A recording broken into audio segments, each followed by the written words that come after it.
becomes like you knew one with the flame. right. Wait, shit, that's a different game. To your AI have a way message like BRB becoming one with the flame. You try to send someone a message on BRB going away to school. No, Mom and Dad. School. I don't wanna pull a plow. I wanna go to wizard school. Mom, I'm gonna be one with the flame. I'm gonna become one with the flame. That's all I can hear is I studied the blade in my brain. Is that the conversation went 100%. with B and her parents? I want to be one with the flame. Oh my god. No, Mom, Dad. Her parents would have been like, "Oh, you want to be one with the flame? Oh, finally! How good she gets it! Got it. For 90 years, for 90 years she's been saying, "I want to be one with the mortar," and like you don't need flame. Well, you do at certain points. You gotta cook the mix. But you know what? That's not the kind of stuff you're talking about. I love it. We're talking about Volo's guide to how to not be lit on fire by necromancers who cast fireballs. As he may be making some updates to his new book after the events of the City of the Dead, which happened in game, I believe, 48 hours ago. A little bit more than that. A little bit more than 48 hours. Was it 72? Yeah, because we had the day with Quincy and all them.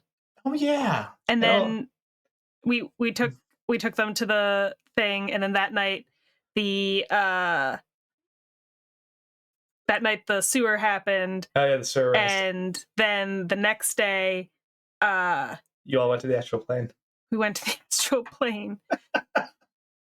Y'all have been busy. I'd like to see a timeline. We need to have like a hour by hour timeline eventually of everything that we did. It honestly would be hilarious. With Julia's notes, we could probably do it. I was gonna say, I'm sure. Oh yeah. We between the Waterdeep Wazoo articles and my notes, we can very easily piece together my guy. It's true. Yeah, and the calendar. Yeah. So, hello everyone. For those of you who are hanging out, when we originally started this game, not just like it's a toss up to see like how's the pacing gonna go, and as it became more zoomed in on like a Urban Shadows mystery, like the pacing slowed down a bit, and that's perfectly fine. But it's funny because originally I was like, in the Discord saying the Waterdeep Wazoo, their publishing schedule is a little unpredictable. They usually publish like once every 10 days, which is me going, hey, I'm not committing myself to writing a newspaper a day for these idiots. Like, that's insane. But now it's actually great because I can literally write one for every day because some days take about 3 sessions. Yeah. And so I'm like, I can write like 3 pages of newspaper in a month and a half. Like, that's fine. So it turns out the task failed successfully. I guess that's the rumor, the moral. We are talented at dithering. We are content dense in our characters' timelines here. You know, their lives are very full of things. So that's the thing is I look at all the different like threads that are open. If I'm like, 1 week later, like everything just falls apart.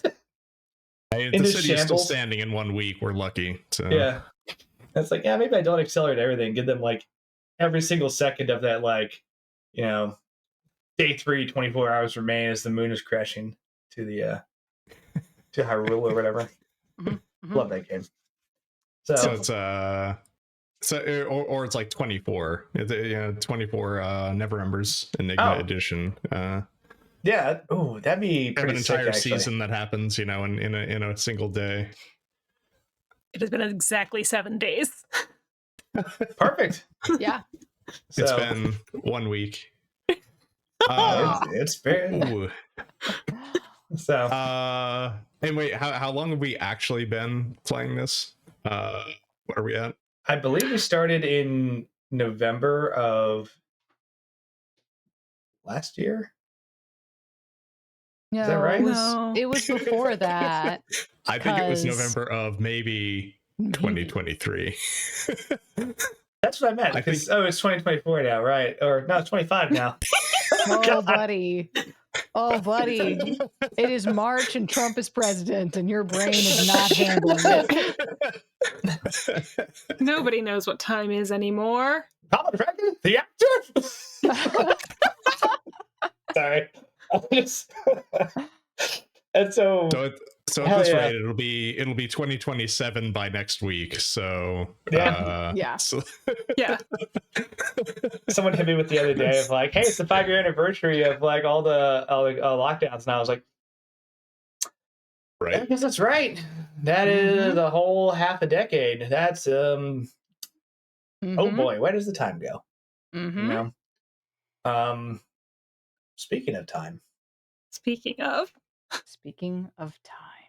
in the year of our, Lord 1492, in the great month of chess, we're we're doing Neverember stuff. I don't know. Let's do some character introductions, because did we play 2 weeks ago? We did. We did. I started putting real dates on the session numbers. A lot of stuff happened last session. Let's talk about it. With our characters and our music and our feelings. Brindle. Oh yeah, our music. I gotta tune into that. Hello, I'm Bedlam. I'm playing Brindle Fallow. Brindle Fallow is a half-elf farmer. He's come to the big city. He's basically just your rural rube from afar, trying to figure out how to city. World's very expensive. It's just trying to get by. Join the local farmers guild. Just trying to work his way up. And in that amount of time, since he's been in Waterdeep, he's now part of the nefarious Santarum Guild. He's a double agent for the Watch. He's been set on fire at least on 3 different occasions. He turns out he can phase through things, a latent power that is discovered on level 3. And let's see here, what else? Oh, and is starting to move up, in the ranks. He just got promoted potentially by his aunt, who is high up in the Zentarum, for stand up good things, part of the community here in Waterdeep, just trying to keep the economy going like any good Samaritan would. And I think that's kind of where we left off last session with Brindle, is that conversation with Geraldine. What was the last thing that Geraldine wanted Brindle to do? Oh yeah. I mean, minor details. Not only is he a double agent for the Watch, but now he's a double agent within the Zentarum itself, which is he's going to try and get his uncle, Walter Felbane, who's another high up within the Zentarum, captured by the City Watch, because the guy's been making too much noise, making front page with bloody messes, and that's just not good for business. And maybe we want him eliminated, or at least my aunt does. So, sorry, eliminated from the scenario. Maybe not, actually killed, but certainly removed from the equation. Your aunt? Grandmother. Right? Grandmother. I'm sorry, I've been saying aunt this whole time. Aunt, grandmother. Aunt, That's okay. grandmother, aunt. I'm pretty sure I'm pretty sure I had Geraldine refer to. It's fine. It's all family. Damn. I'm pretty sure I had Geraldine refer to Walter as her nephew and not her son at one point. Yeah, that might have ended up happening. I mean, that can still be. Oh, the idea was to undercut the impact of like, hey, throw my son in jail. Like, true. Girl making some choices. Yeah. Sorry. Replace everything I just said about aunt with grandmother. She's my grandmother, not my aunt. That's silly. I've never met my aunt. I don't know my aunt. Brindle is still also looking for his mother, which is how he got in this mess in the first place. She ran away before he was born. Mm-hmm. Yeah. Typical rogue backstory. I was born. That would be difficult, but that'd be impressive. Impressive work. It's good cardio. Maybe that's where I got the phasing from. See? I'm not even here. Have a baby. Anyway, so that's Brindle Fallow. He also has a cool hat that lets him read thoughts. So he does have a cool hat. Hell yeah. Yes, the 3 genders. Him, she, her, cool hat. Cool slash hat. That's right. My pronouns are cool / hat. So there we go. I'll change the overlay. Della. Hi, I'm Della. Pronouns she, her. Not maybe cool hat. I don't know. We're all in a mood tonight. I fucking love it. I'm good. We're getting nothing I'm done. Della. I'm playing B, who's a gnome. She's fine. She's gonna. I'm at work, working, like you do when you're normal and you don't have an extra dimensional entity in your pocket. Hanging out and chatting with you every so often. And when you haven't just revealed like your major secret about like the fact that that the city is bankrupt to your boss, who is married to the person whose job it is to keep the city from being bankrupt. Who your boss who may or may not be kidnapping people for Allegedly. reasons. That sounds like his business, not It yours. sounds like his business. He can run his university how he wants. That's not up to me. One day when I'm the black staff, I'll change things. I'll kidnap as many people as I want, which is kidnap as many 0. people as I want. Exactly. It'll definitely be 0. And that's the number that B wants. That's the number of people I want to kidnap. Currently. Do not cast Zone of Truth. Let's go. That should be a good. Oh god, that would be a good tagline or bumper sticker. Like, do not cast Zone of Truth. Let's go. Like, hell yeah. Unfortunately, JD is out tonight, but we have Julia. Hello, I'm Julia. She, they. Pronouns, and I'm gonna be playing Lavinia Hale. She's a cop. Remember, ACAB does include Lavinia Hale, even if she's doing some real shady shit on the side on behalf of the city, because damn if she doesn't love this city. She's got one arm due to an apparent assassination attempt. She's not overly concerned about that. She's got a Hollyfont celestial patron who's running around. She's got a recent promotion to deputy on a task force with her ex. She's got to deal with her dad, who recently survived an assassination attempt, and she recently found out from her roommate that her mom's stalking her. But she's not even stalking her herself. She's paying someone else to stalk her. So, like, how's that for parental supervision? Cast the fly spell, literal helicopter parenting. Using druids to spy on your daughter for good or for something.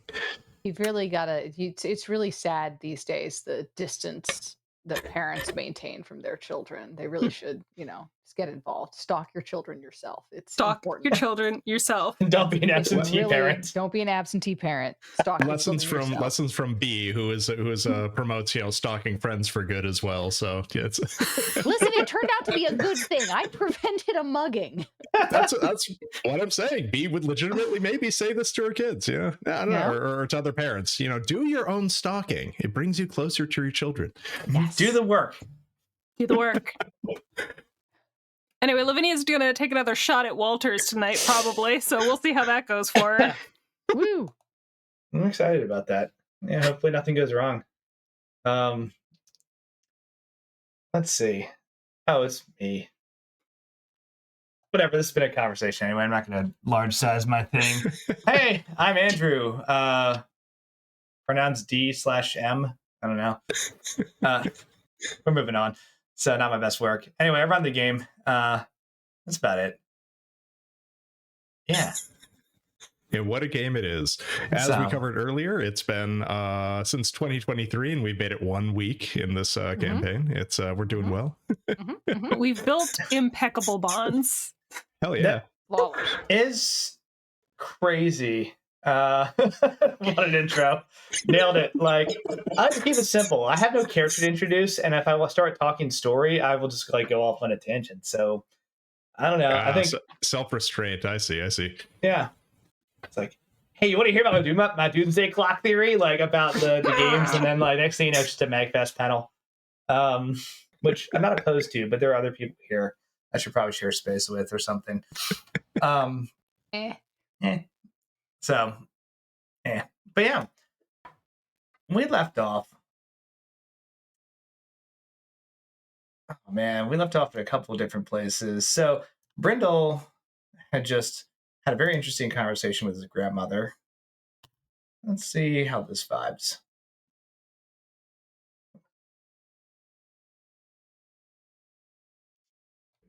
That's too.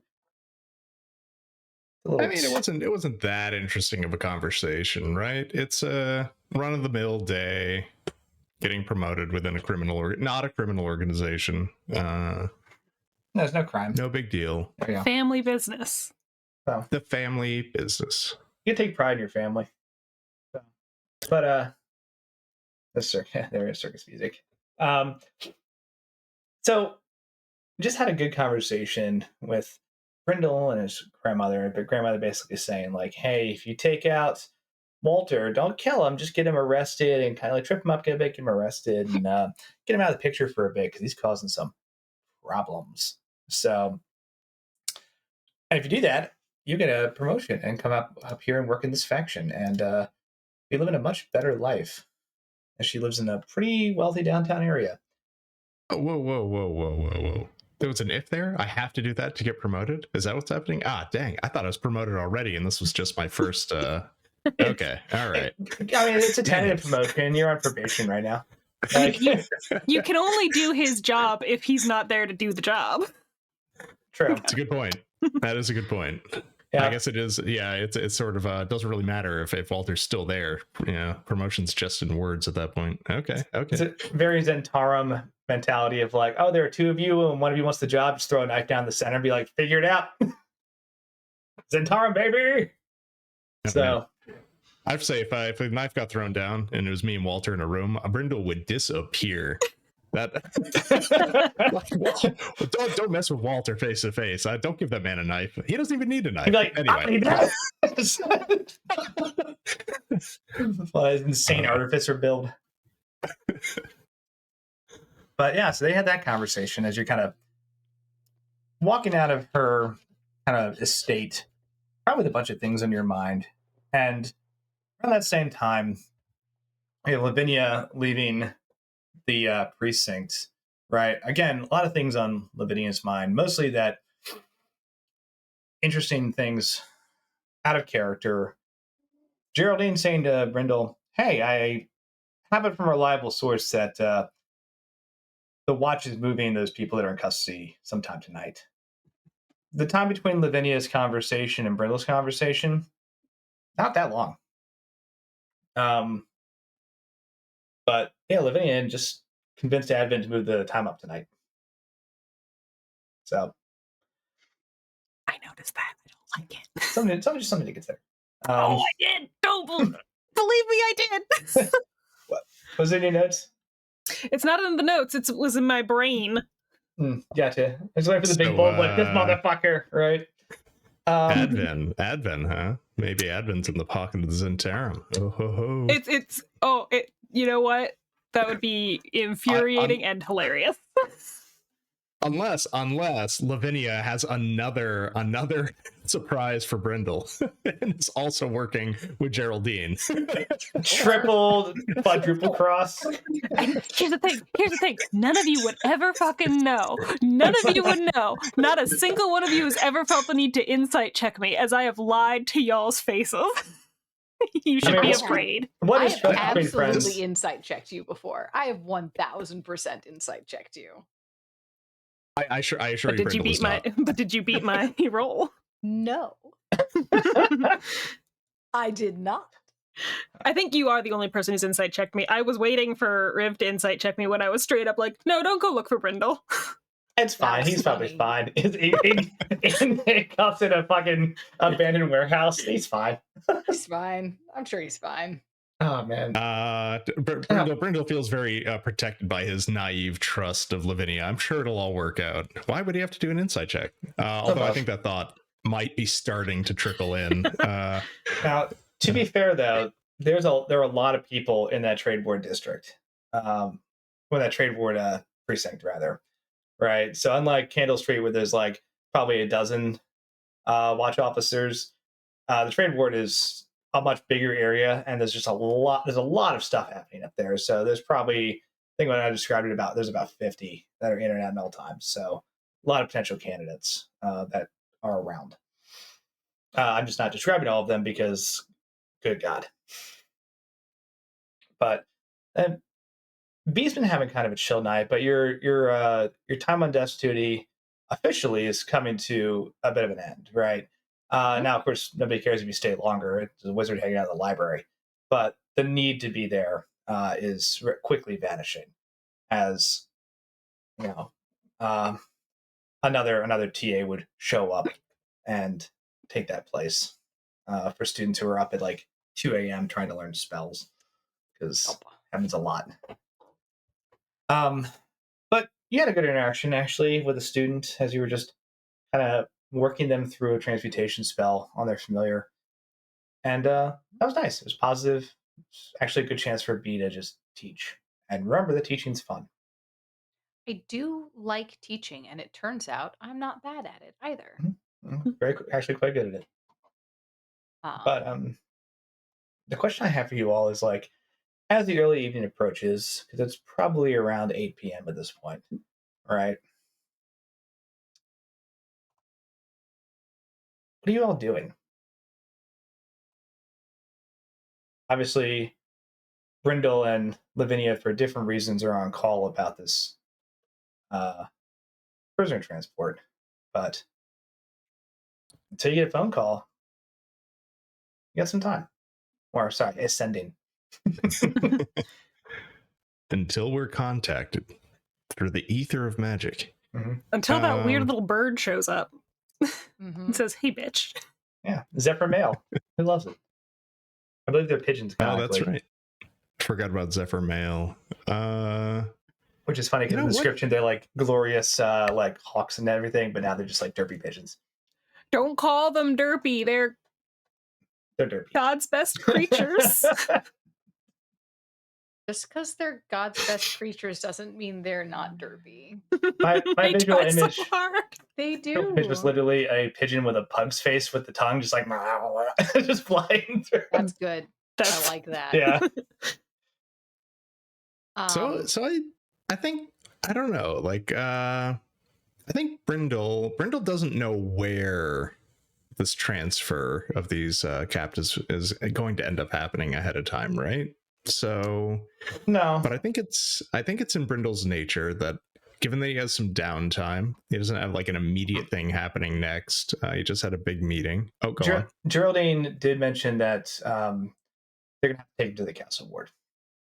So there's To the castle ward. Yeah, To the castle ward. somewhere between the trade ward and the castle ward. Like they have to get there so they can. And this is something that is kind of known throughout the city. Like if you are charged with a like pretty intense crime, you have to stand in front of a tribunal of mass lords, and they'll actually judge you. If it's like a felony, basically. Oh yeah. Okay. So I think one way or the other, Brindle would take some time, unless anything else ends up happening and distracting him, which does happen, to kind of scope out ahead of time these areas. And I say areas because we also have the auction heist coming up at a party, and not sure how that's going to kind of pan out yet. You all know that Sergio's out trying to get more information about where and how for that. Yeah. So I think Brindle would want to do some reconnaissance to take some time to just start laying out okay, how is this going to happen? How is this going to go? But like I said, he's also easily distractible. So that's probably where he'd be heading, maybe toward where the beginning of where, say, this transfer might happen. All right. This is slightly off topic, speaking of distractible, but we talked about it before we got on. Volo lent you a book. I don't know what you're talking about. When you first met him. Because he likes people to read his books, but he also said, hey, give it back to me or pay for it eventually, one of the two. Can you do me a favor and make we'll call this an intelligence check to see just like where you're at in reading this book in your free time. Volo's Guide to Oh Monsters, yeah, a very helpful adventuring guide, which has saved countless lives. yeah.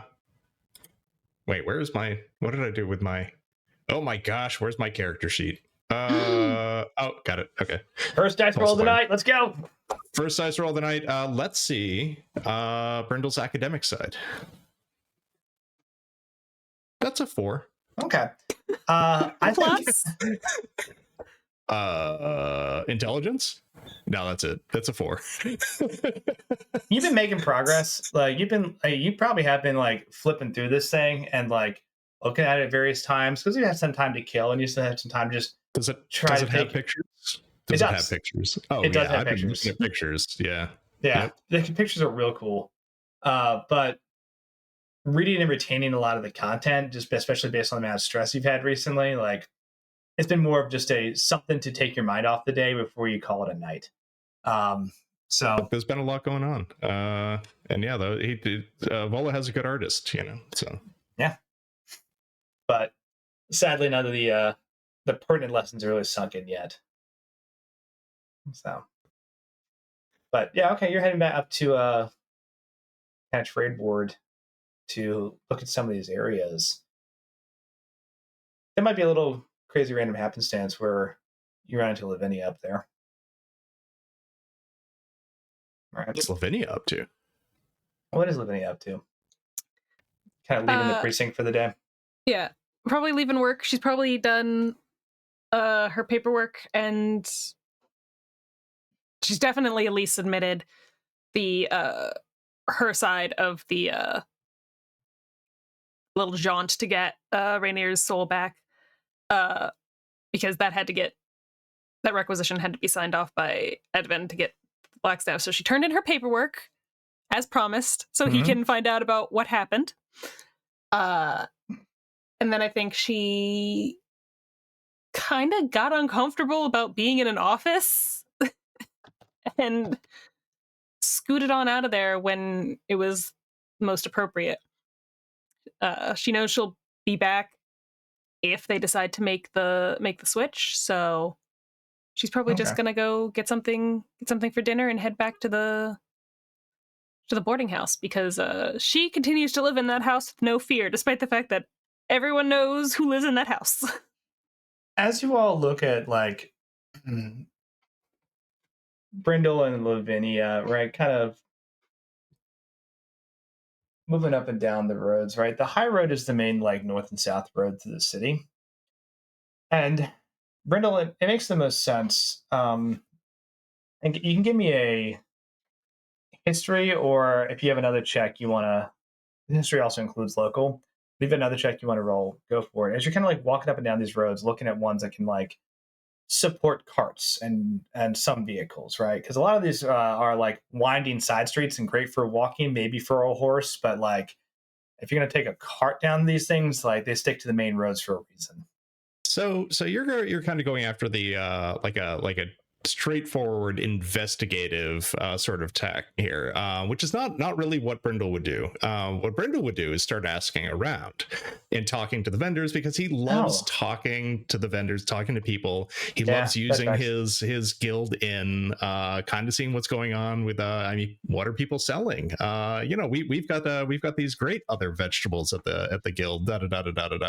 He is and I think what he would do is work into conversations, asking about how's business, with the precinct right here, do you often see like transports come through here, like does this bring down business? This is what Brindle would do. Okay. I think you find yourself at a, this is interesting, we need to use some of the locations that are on the map. Shit, the map. So at the intersection of Waterdeep Way and the High Road, right, there's a very plush inn called the Jade Jug, right? And it's kind of classy, actually, and has like a very charming vibe to it. And it's conveniently located directly at that main intersection where there's a lot of traffic. And they probably see all sorts of stuff coming through there. All right, give me 2 moments to figure out where I put that interactive map that we love so much. No worries. It is in the map channel. Oh, right. Also, fun fact, which is not known to me before I clicked on this place, the hostess, Martha, is also one-armed. Completely random. Which arm? Which arm? It does not say. Plushes in the guests are attended by a personal servant for the duration of the stay, and every need is attended for. The charming, beautiful, one-armed hostess is Amartha Rundar, and notice is very detail-oriented. I love her. We're okay. Well, you said the name of this place was what again? The So I can Jade find it Jug. on the map. Oh, the Jade Jug. That's right. It's perfectly at like a major intersection between the High Road and Waterdeep Way. And if there's all sorts of traffic that would come by, if anybody were to see it or like be aware of it, as you kind of ask around, like they point you in that direction. Okay. Yeah. So as I ask around, they say that maybe maybe people like maybe they don't really know, but people over at the Jade Jug might know. Is that the premise here? Or okay. All right. Without like we could do a quick montage of like the 5 different people who are like, I don't know, but like my friend Rory one day he stayed here and like there was an argument over like noise complaints because of the vehicles that were outside by this place because the hostess like she's all about keeping that place proper and like that was disrupting her guests and like so forth and so on until you get to heck yeah, there we go. Wow, yeah. All right. So yeah, I think Brindle would then make his way over. Make Hat's way over to the Jade Jug. And go on in. Yeah. Now clearly, Brindle's not really dressed for. Actually, no. Brindle might be dressed pretty okay for Brindle because he went to visit Geraldine, and Geraldine's in a very upscale area, and he felt pretty awkward there last time. So I think he's dressed pretty well for a Brindle, but probably not nearly as say like upscale as this place might be. I think you kind of have like a slacks and collared shirt going on, where a lot of people here are wearing like the equivalent of like very nice dresses, vests, like a couple people with like tailored suits. You don't stand out, but there's definitely a like, oh, there's a dress code. I'm underdressed. Yeah, I think Brindle before, or maybe after walking in, would use like a facility or something and throw on his green sash just to feel not completely overwhelmed by his lack of fitting in. So yeah, I think when I walk in, what kind of inn is this? Is this like a large lobby area with a kind of a nice maybe like a bar area that people would be at? Are they serving like food? What kind of inn? This is a kind of 3-part inn, right? Since it's on the high road and it's in the middle of a bunch of like really nice areas. There's obviously a very nice restaurant on the baseline of the base of the inn, right? You guys went to the Yawning Portal. That was like wooden chairs that were easily replaceable, or like just bare furnishings where people were just crowded in. This is like people are nicely spaced. There are people playing live music, or there actually probably like unseen serpents playing music, right? I'm picturing like nice glassware and like some chandeliers, and all the staff is like just dressed impeccably, and a lot of people are dressed to kind of show off in this area. And you'd guess on like first glance, there's probably like, I don't know, maybe 30 people down here between like the restaurant, the really classy bar, and you can see like the really nice red carpeted with gold tint stairwell that takes you upstairs. And there's a few signs that say like, rooms upstairs, amenities out back, and then of course bar and restaurant. The smells are wonderful, right? And you just got a hint of like nice flavor, like seared meats and like spices. As you kinda So, go so in. Brindle feels that. Brindle feels, like that makes Brindle hungry. It's 8 p.m. He just had tea with his aunt. He hasn't really had, like a good dinner yet, and that smells great. So I think he'll actually head over to like the bar, and get and order a meal. And maybe Okay. start striking up a conversation with whoever looks like they might be amenable to opening up. So maybe, I don't know if you want like a general insight check to scope out who might be a good target to get some information out of as far as like what goes on here. I think what I'm looking for is somebody who looks like they've been working here a while, that would know, but also somebody who wouldn't think too much about just talking.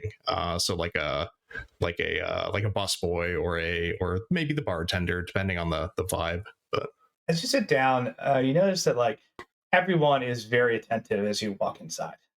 Right from the second you step foot inside, you hear like, "Oh, good evening, sir. Welcome to the J Jug. Where can we like? How can I help you tonight?" And of course, they're like kind of guiding you to the bar and then handing you off to a bartender who's already just like sitting there like polishing a glass to say like, "Hey, how's your day going? What can I get you?" Right? And there's a couple of people as you're like getting situated at the bar. It's like, "You want any food? You want any drinks? I can get you anything you want from the kitchen. Anything you need, sir. We got you." And a lot of that is like kind of overblown nicety because you're here to pamper people, but some people actually seem a little sincere. The bartender, for one, what was your insight roll? 6. 6.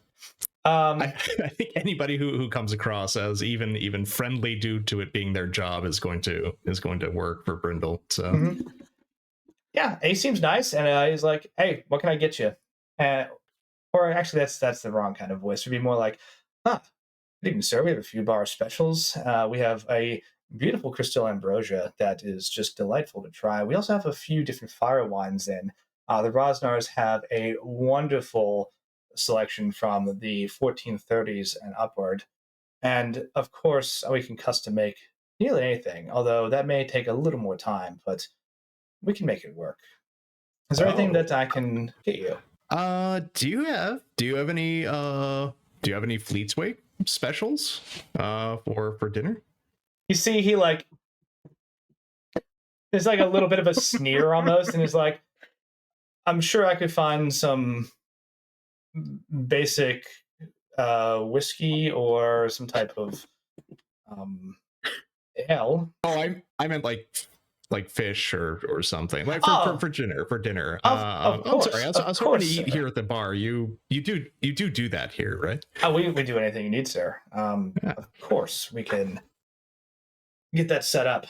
Yes, we have a few different specials. It's actually been quite a week at the harbor, so everything is very fresh. We can cook it to your liking. So, Oh, great. he hands you like a. I'm picturing this place like this would have just a flat blank piece of parchment that's like almost been like laminated, and then would minor illusion the menu onto it, so they could just like in like almost runic script, like all the different menu pieces appear. And as you ask it for like, "What about the drinks?" and shows you like the next page, kind of all thing. right. I'm gonna go off of Brindle's studious, like scholarly role earlier and say that he just kind of glances at it, doesn't really want to read through this menu, and then just ask the bartender like, "Oh well, whatever the chef recommends for a fish, that'd be phenomenal. Everything smells great here." So, and one thing that Brett does catch Brindle's eyes, even on 6, I think he noticed this: there are no prices on the menu.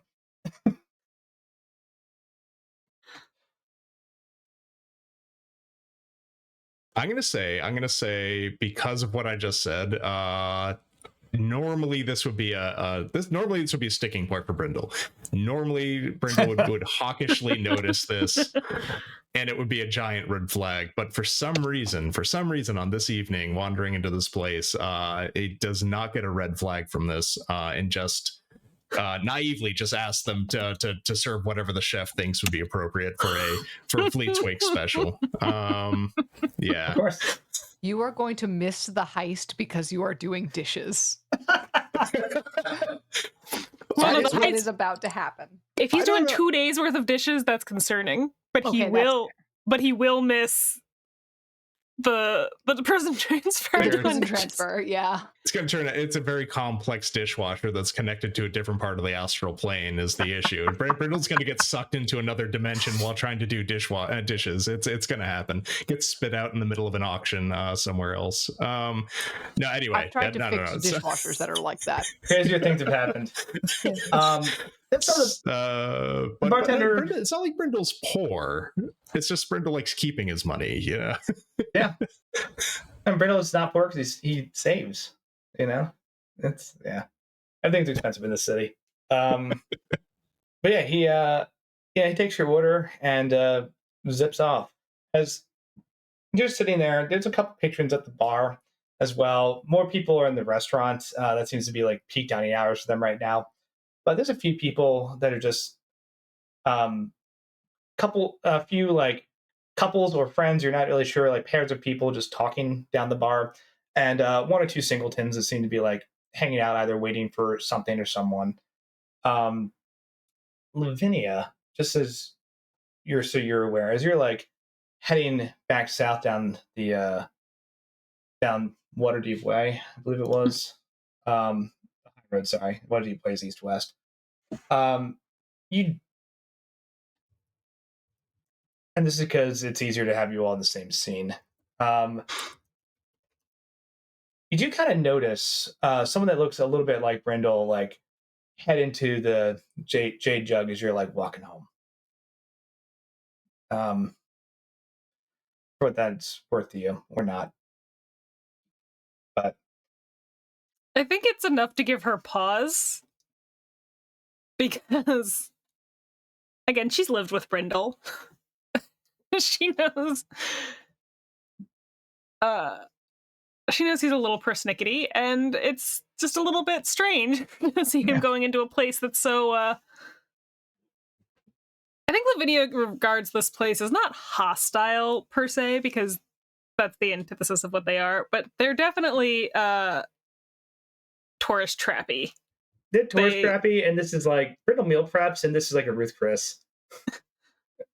It's just kind of like it's strange. It's strange to Lavinia because like this is a place that you go, that people who want to come to the city, and like when people come to the city and they want to do it up big, they go to like a place like this kind of a thing. Locals don't really go here unless somebody's maybe like having an event that they're hosting there. it's pretty accurate. So it does give me pause. That's something for Lavinia to think about, right? Yeah. And as Brindle is just sitting there,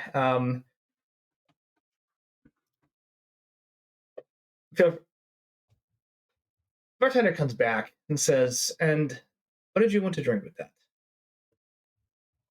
Oh. What we I don't know. You said something about an ambrosia earlier.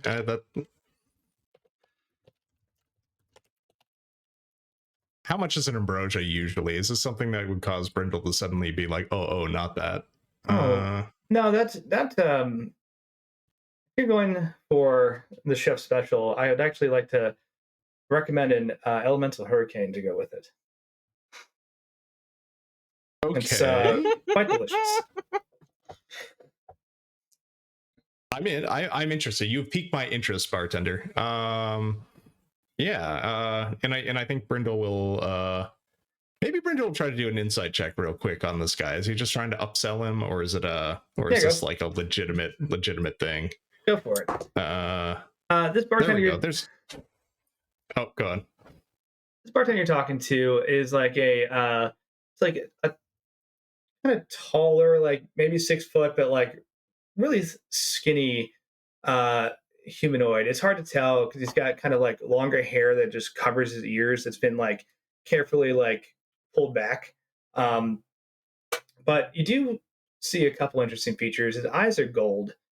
And And a couple times when his sleeves have moved, you can see there's like some sort of like tattoos or markings on his arm that are being like covered up by like his long sleeves. So I got a dirty 20 on the insight check. So I don't know, like does this seem like he's just trying to upsell me on something, or does he really think this is actually the right thing to have? You kind of look around the place and like look at him, and you believe two things like simultaneously, that this probably is a really good drink and it probably is expensive. That's an upsell, right? Yeah. Okay. I think Brenda will kind of pause, like that does sound really good. That does sound good. But I'm not really like, I don't know. I'm not totally sold on having like, a big fancy drink with my meal tonight. It's, maybe I'll just stick to the fish, unless you have a slightly different recommendation, something along the same lines, maybe that, not quite so fancy tonight. You're looking for something a little more simple. Ruby wine is always a classic. Yeah. Okay. That sounds great. Fine. Yeah. And then Brindle kind of goes on to say, so have you worked here? Have you worked here long? Ben takes out a glass and starts polishing it. Been probably about 3 years now. I'm really enjoying it. And are you new in town? Yeah, a little bit. I work at, and he gestures down at his green sash. Yeah, I work with the Grocers Guild, actually. Haven't been in town all that long, but one of the things that I'm doing for them is kind of scoping out different locations, right? Like for the new places of business, things like that. Just trying to get a better idea of the city. I know, like with the trade ward right here, and like with the watch station kind of nearby, like, do you find that this is like a quiet area, or are they often bringing criminals through here? Hold on. He you can see he like blinks a second and is like, odd question. But like puts on his smile and just goes, honestly, the location of the precinct, we never have any criminals in here, or at least none that we've ever seen. But we do get some noise from time to time. Main road out there and all. There's a lot of activity. Not all the time, but some nights you can really hear it. If the band is trying to play, sometimes there's been accidents or disturbances out there. It really causes a fuss for other people. We're here to make sure everyone has a good time and enjoys the ambiance. And the ambiance is not shouting or crossbows going off or what have you.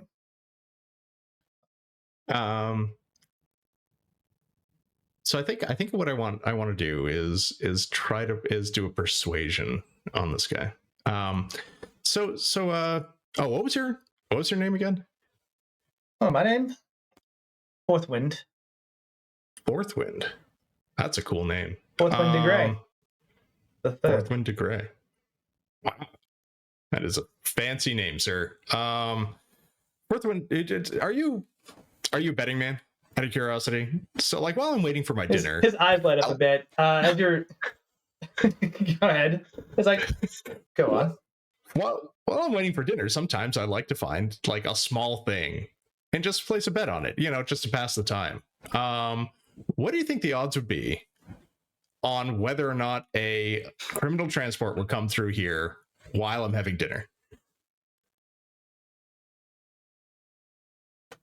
I'm gonna insight you real quick. What's your my persuasion roll on this? Ooh. Oh. Oh, Brindle. Well, I got still 13. 15. So I still got a 15, even on that terrible roll. Okay. Because Brindle is pretty darn persuasive. He's everybody's friend, as I think, right? So he pauses for a second, kind of like looks you over again. And as it happens, some person from the kitchen comes out and sits down in front of you a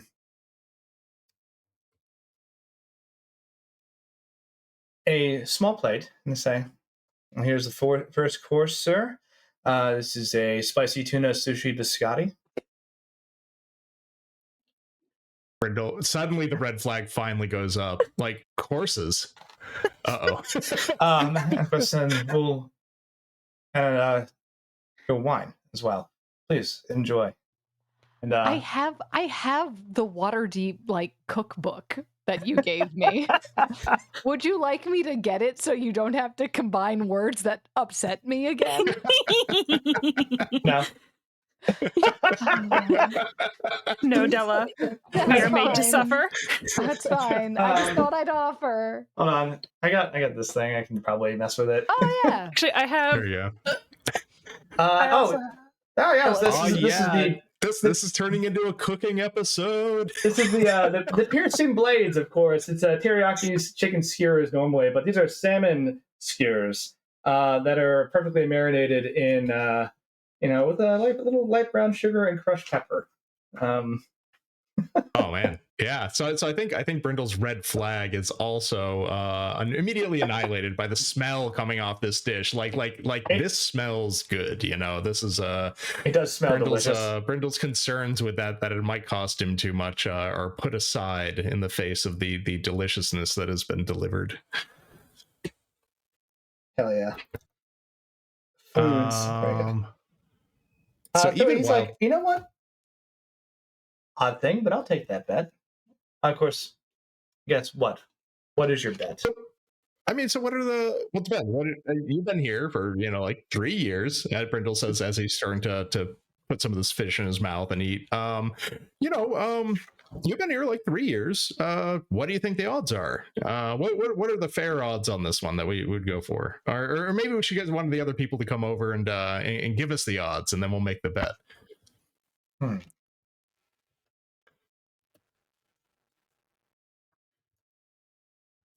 Like, I don't know. 1 in an evening, 3 in an evening, once a week. What do you think?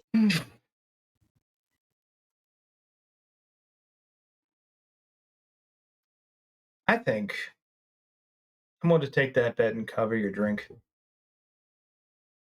If we see one tonight. That we will see one tonight. Okay. All right. Then I will take the opposite and say that we will not see one tonight. And if so, then I will buy another drink from you, sir.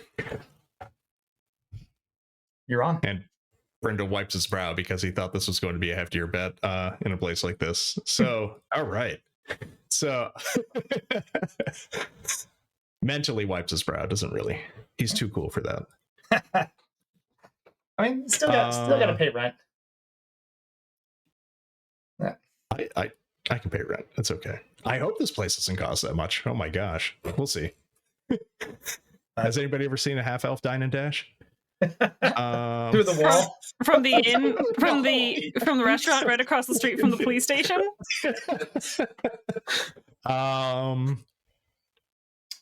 But as is it right across the street? Did I miss that? Oh, it's dang. close. Yeah, not right across the street, but like I could see you go in there from the steps of the precinct. Yeah, Lavinia, you do see as you kind of like walk by and like get a second like look, like it's green sash. It's Brindle hanging out at the bar in this like fancy kind of tourist inn, chatting up with the bartender. He says, okay, yeah, you're I will gladly take that bet. And then so I think Brindle will cheers him, whether or not he's holding anything. But like, he clanks the glass he's cleaning with you. And you hear another person just say, oh. Your merfolk and lobster. No, that's too dark. Your lobster thermidor is ready, sir. And they set it down for you.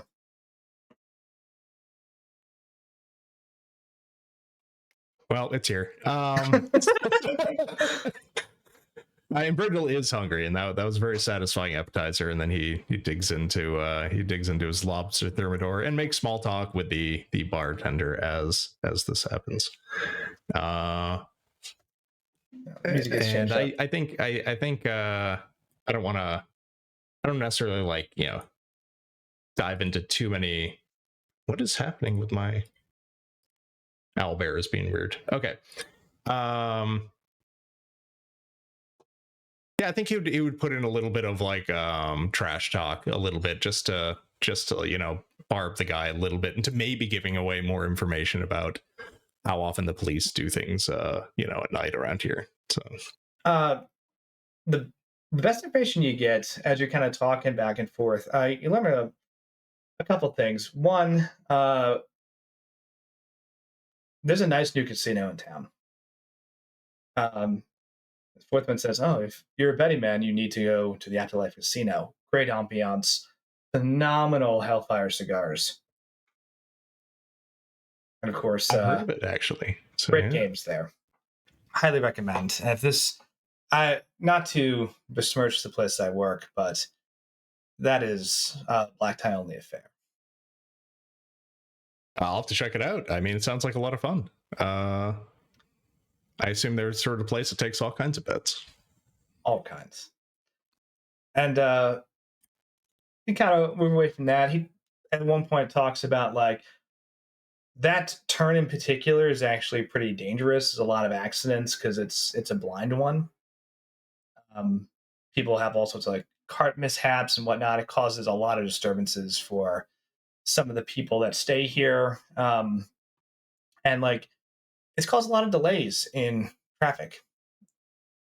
And that's really frustrated people just because of the sharp turn and like the amount of population density. Even at night, there's still carts and like other things that are still out there on the high road as people are just selling different things, even though they're probably not supposed to, but they just show up and do it. And most of the time, the people don't care.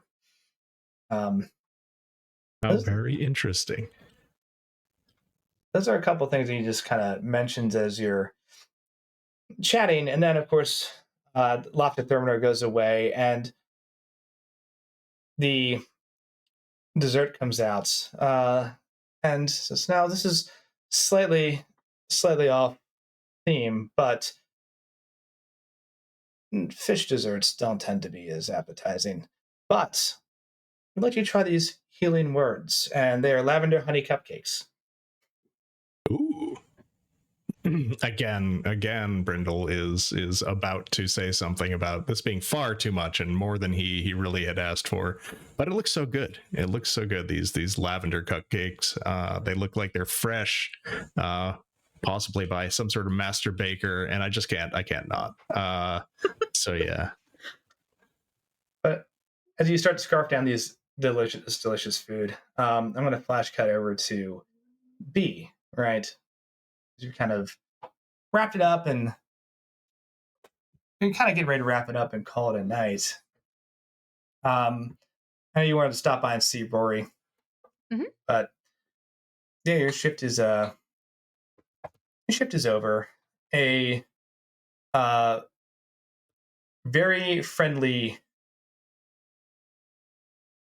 Yeah, this is a little on the nose, but fun. A very friendly Owland that you know shows up and makes a little bit of small talk, but basically like, "Hey, you're good to go."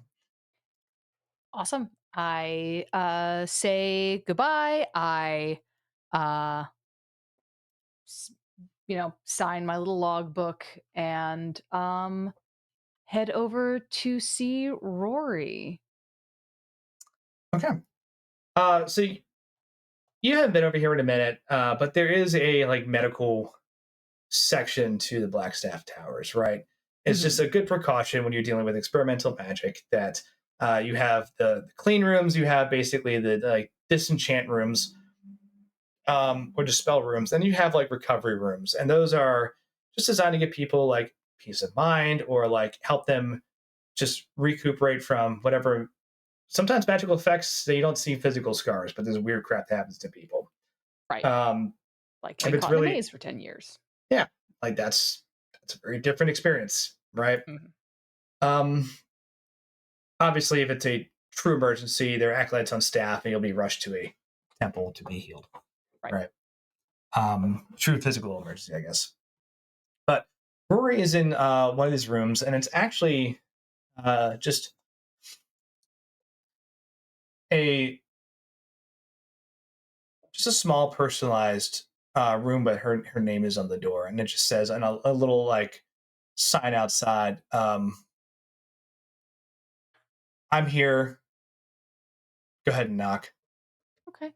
And B will knock, and if knock on the door, and if she hears any response, we'll go on in. There's a bit of a delay, and you can put up a picture of Rory.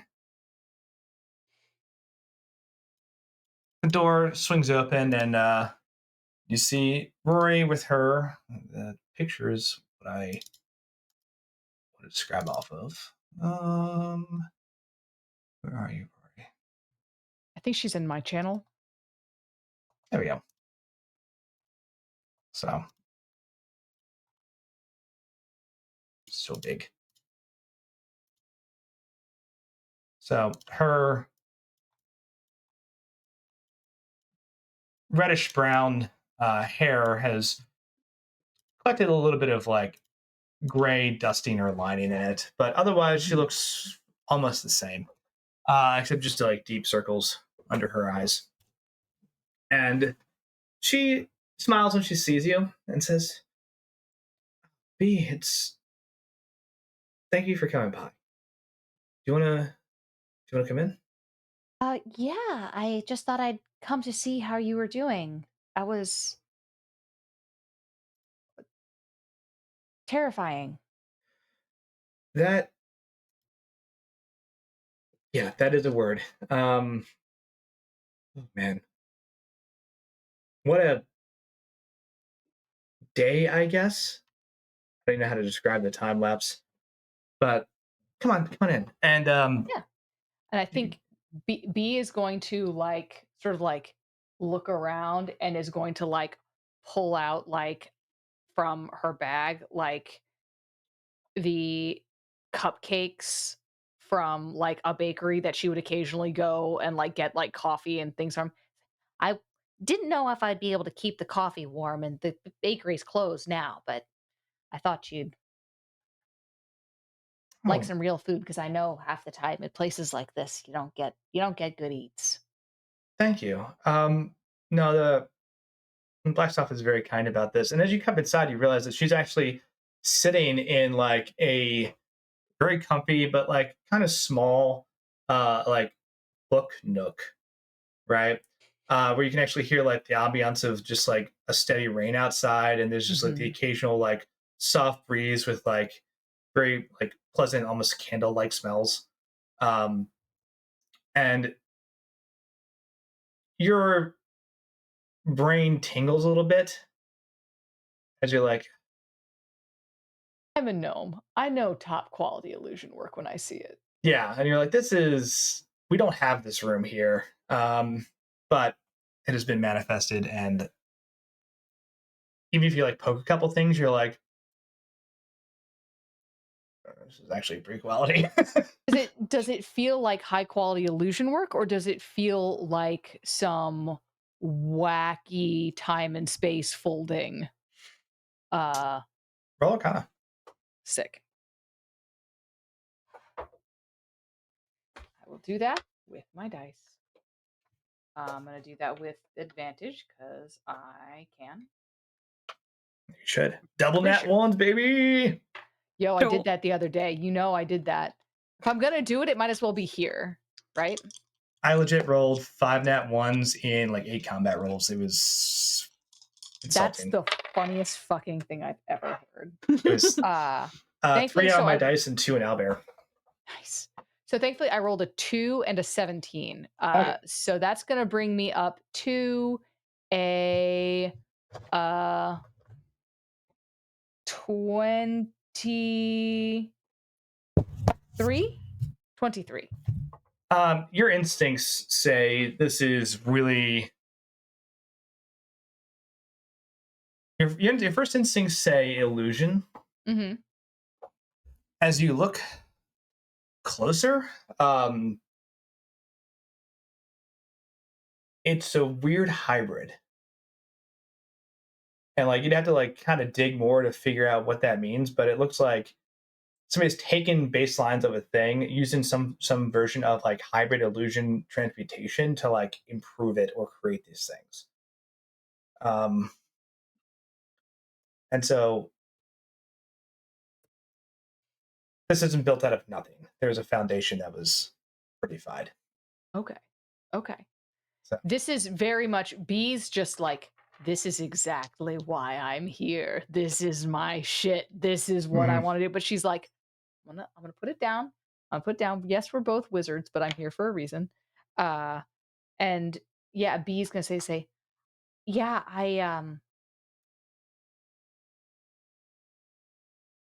and I think B will sort of sit with Rory and say, was it solitary for the whole time? Were there other people in the same place? she her smile kind of fades away, and she says, "It was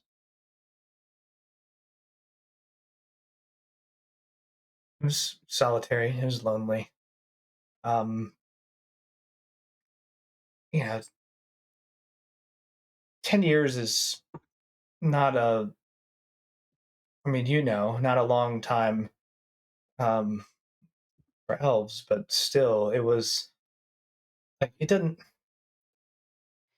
I don't feel that. I've just been thinking about it. It doesn't. I don't feel like this has like ruined my life. Like it's not something like that, but it's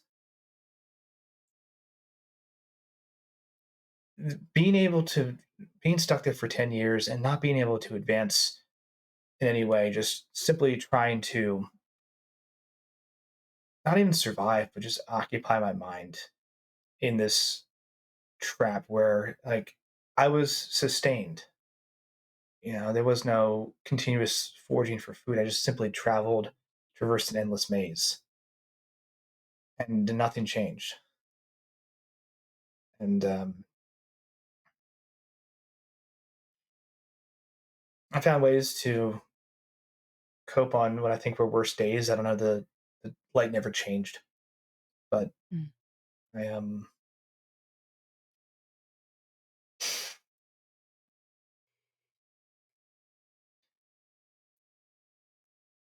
I will be okay. I'm still trying to come to grips with how eternal and instantaneous that was. This That helps. This being around things, people, sensations. But I must say, I now hate the smell of clay, stone. hmm. Odd tick, I know, but that's always surrounded by. No, that makes sense. That makes sense. But no, I will be okay. Kelvin and I have talked. He has.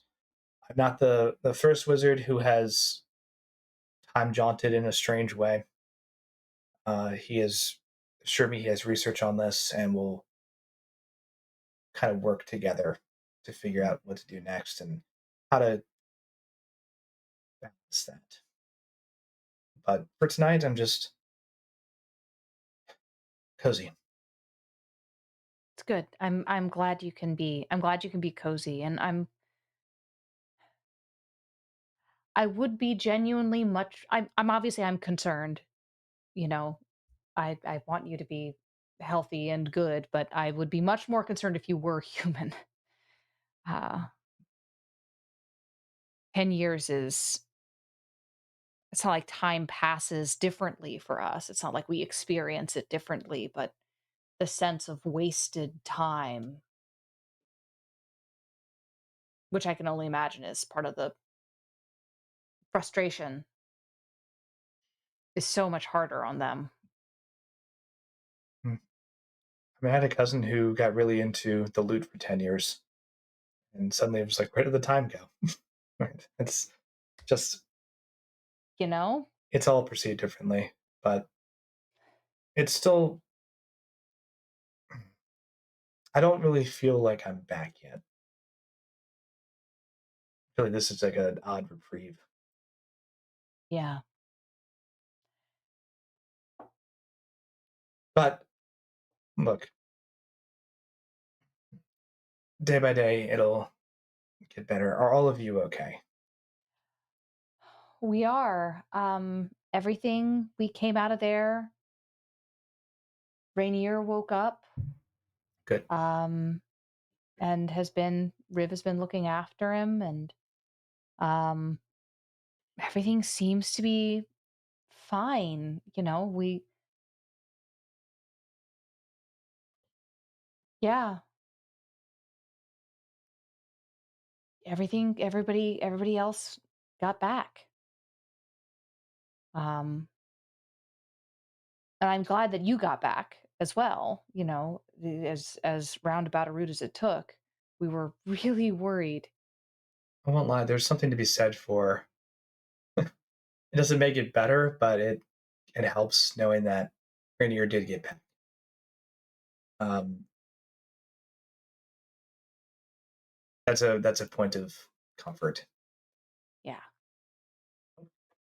Ask you a question, and like kind of like pours out. It's like just sipping the drink you brought her, and hasn't really touched the cupcake. She's picked it up a couple times and then like has put it back down, and it's just like hasn't really committed to it yet. Mm-hmm.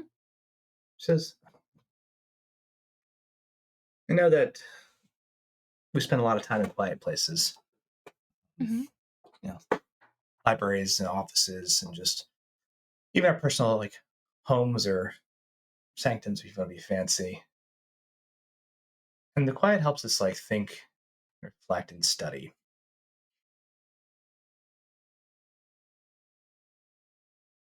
And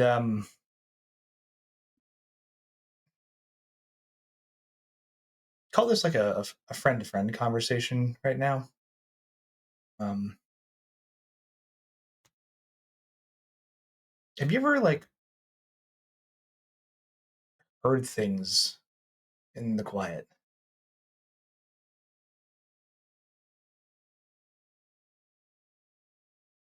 I know there's studies about auditory hallucinations and like what can happen with prolonged isolated contact, but there were times where I felt like there were other things reaching out to me there in strange whispers.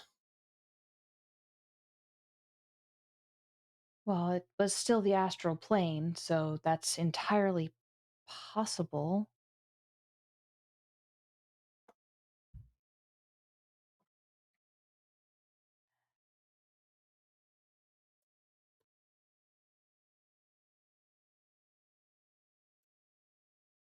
My question would be, I guess this is not empiric, but maybe more just vibes based.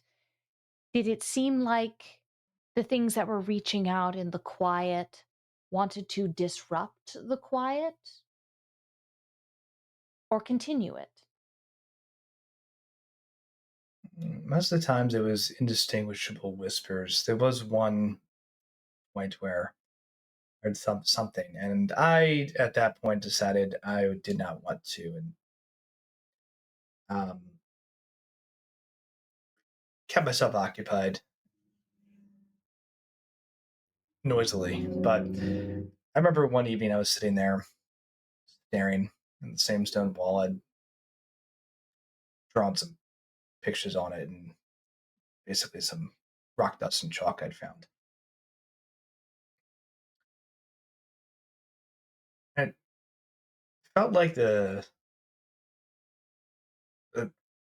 pictures were talking to me and just were enticing me to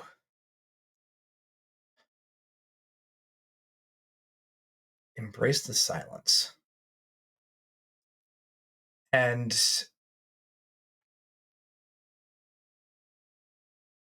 I remember thinking, well, this is it. I've gone mad. I'm now hearing voices.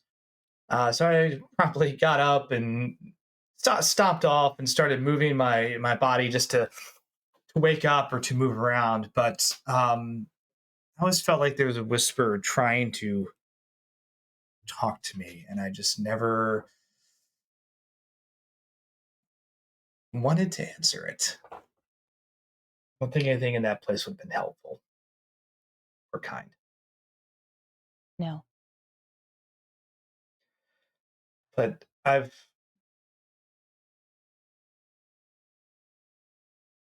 never seen anything in research about that kind of instance. Like auditory hallucinations, voices, using some type of ventriloquism or like even dissonant whispers to startle people. But that wasn't it. Wasn't it. It was something that like kind of pulled me towards it, and I walked away.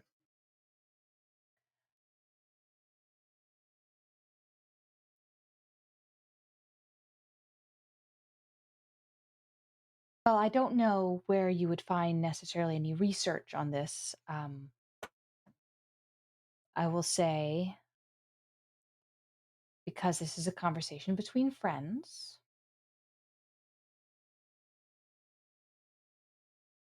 sing. It doesn't like singing.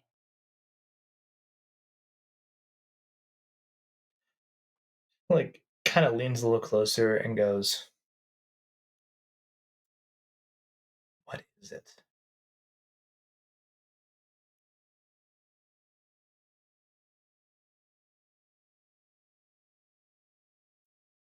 Do you know?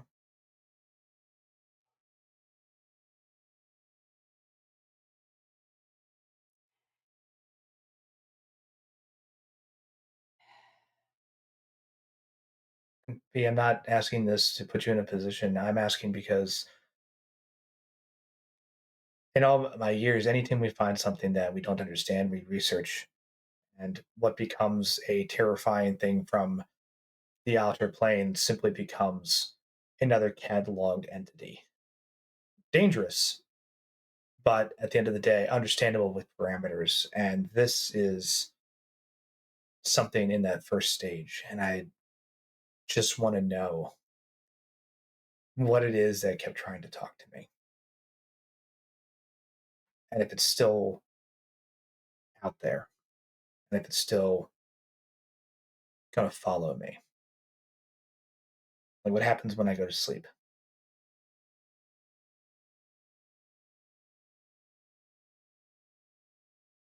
It's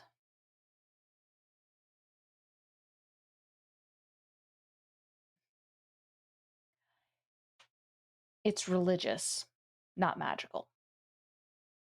Extraplanar, but not all that extraplanar.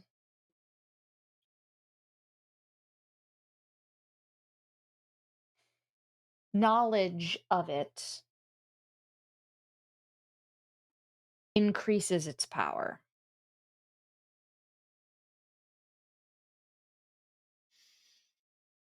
It's also not something I have thought about for a very long time. And I think for a second, as B is sitting there, B looks like every other, B looks like Oh, she crusty looks like gnome. she looks like she's 22. She looks like she's 22. Mhm. She's 80. And Yeah. I think for a second there's that in Hitchhiker's Guide, they talk about the sudden, in periods of high stress, like individuals suddenly just radiate like a far from home, like vibe that is very distressing. You don't pick up on it on Earth because you're never that far from home. But when you're from uh, Beetlejuice, it's pretty intense. Uh, I think for a second there, like all 80 years are just like on her features. And she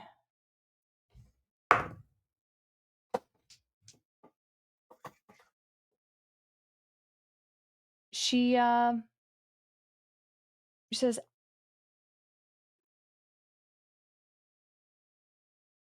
don't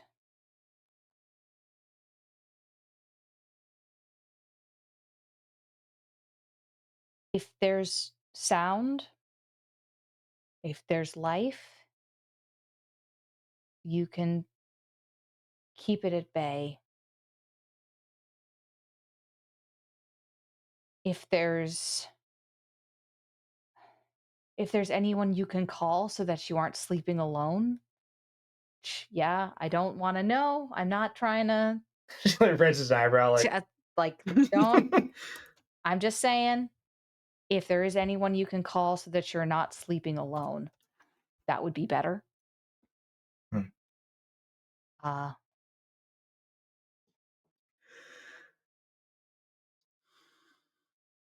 You're not.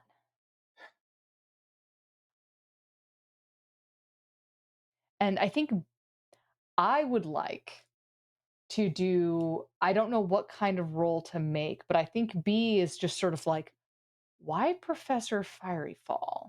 Like, because as far as B knows, this is like a gnomish thing. This isn't an elvish thing. correct. As far as B knows, this is just like a weird gnome cult that shouldn't be bothering high elves like Rory.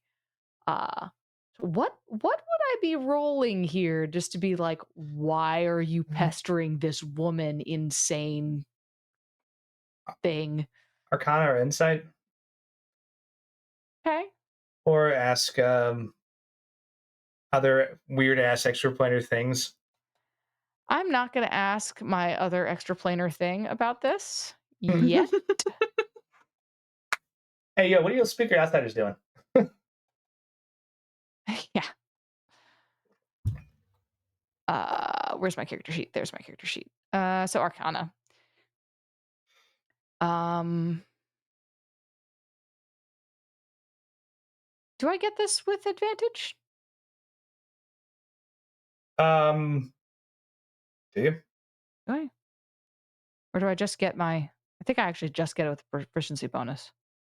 I believe it's just, yeah, unless it's not a magical effect or anything. It's more an arcane insight. Yeah.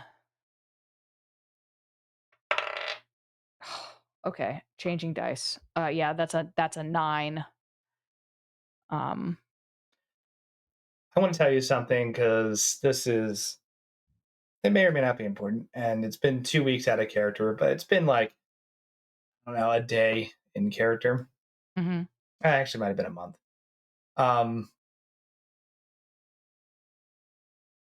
You said it gets, well, what was Rory working on before when you all first came by? I'm prompting because your role was kind of low. She was working on that mass charm that mass charm spell, basically that It could amplify or decrease emotions or spread information, right?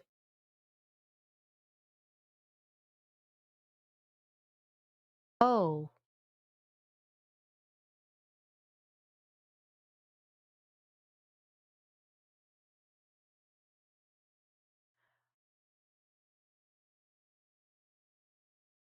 Oh. Okay.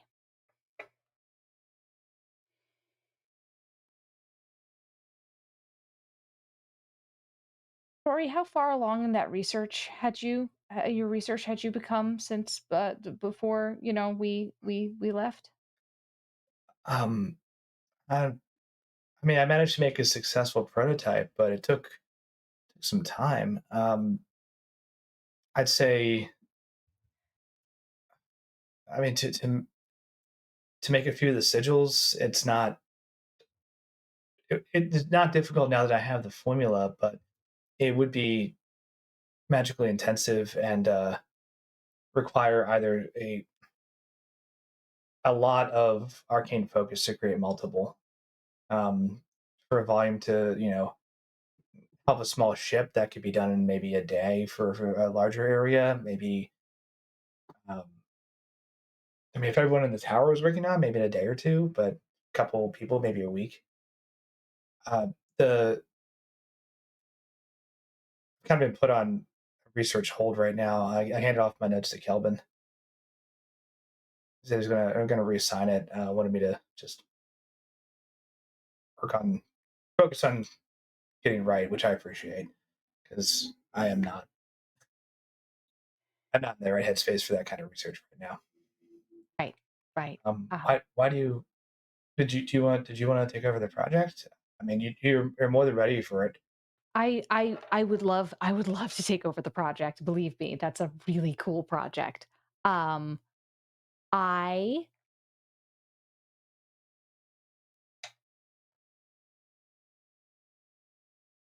Okay. I'm going to make a wisdom check right now. Okay. And I don't know. This might be a coin flip. I don't know.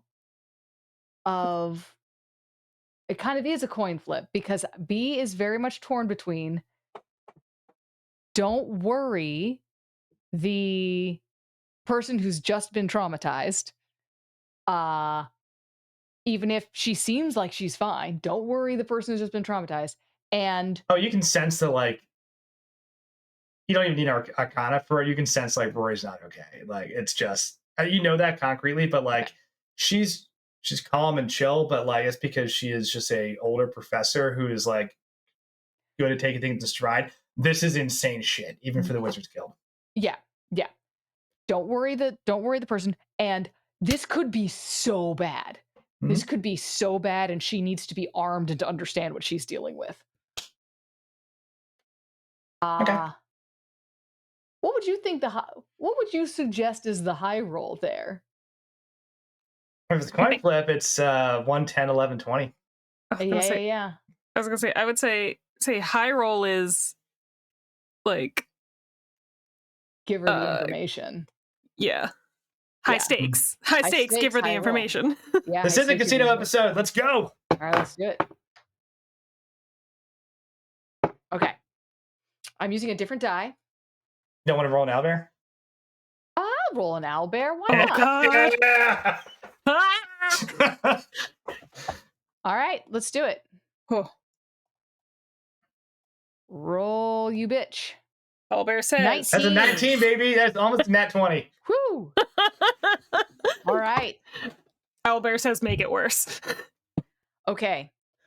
B is going to sort of say, I need you to understand that nothing I tell you right now can leave this room. Okay. Hey, we've worked together for a while now. You can trust me.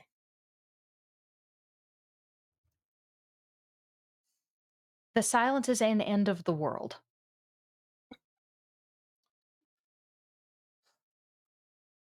Okay, I that's not where I thought this was going. Please continue. It is an apocalypse. Not the, but it is a rending of things that are known into something new, into a place of silence. It is gnomish mysticism.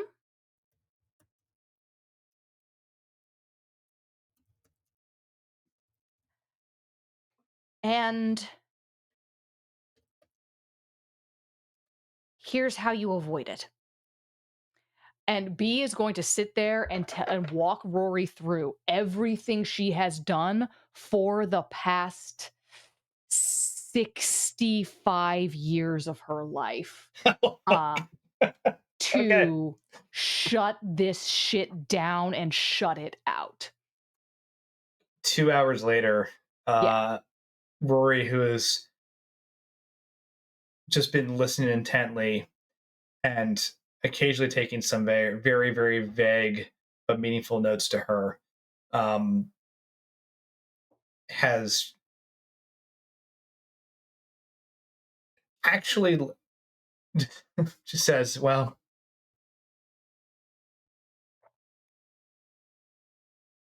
God, I'm sorry that happened to you. Like,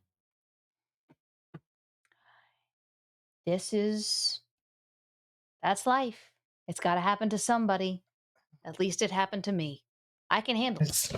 I suppose, yeah. Um, okay. Look, thank you for sharing this. Look, Oh, I think B was very specifically not sharing like her backstory, oh, just but yeah, but the just things. the like, here's how you, if Here's it does this, you do this. If it does this, you do that. Oh, sure, but the idea of like this is how I've been living by this flowchart for Oh, 65 yeah. years to avoid problems of the apocalypse is like, Mhm. okay, neat. Mhm, Um, mhm. and she says, okay. You see like a little bit of actually like determination come back to her eyes. She says, this is good. This is information we can use to start to build parameters on this thing.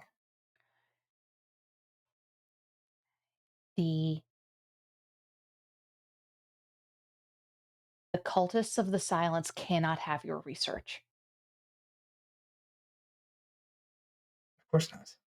That's I would invite them the to thing I'm try. most afraid of at this point. That's what's got me. That's what has me telling you these things now, is because if they get access to that research, they can spread it. Yeah. Okay. Listen, I'm gonna help you where I can, but it'd be a lie to say that my full mental facilities are all back online. I know that that's not true, even if I'm okay right now. I want to You tell Kelvin that I want you and Silas to take over this project. I want to all pick right? you. Makes sense. I would pick you both. Normally, this is how it would be delegated. But I'm gonna keep working with you on this as well.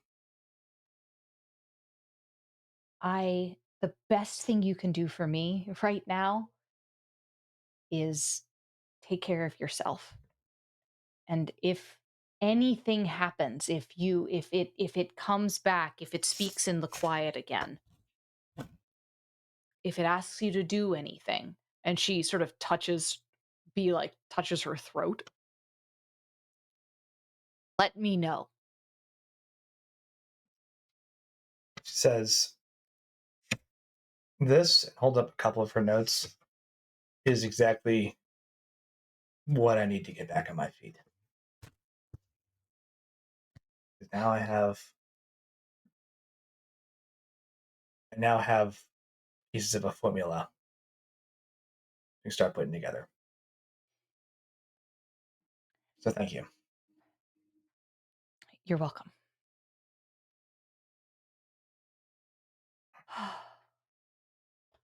I'm sorry to dump all of that on you while you're recovering. That's this is a lot. I mean, look, both of us have lost time in different ways, right? Uh, That's one way to look at it.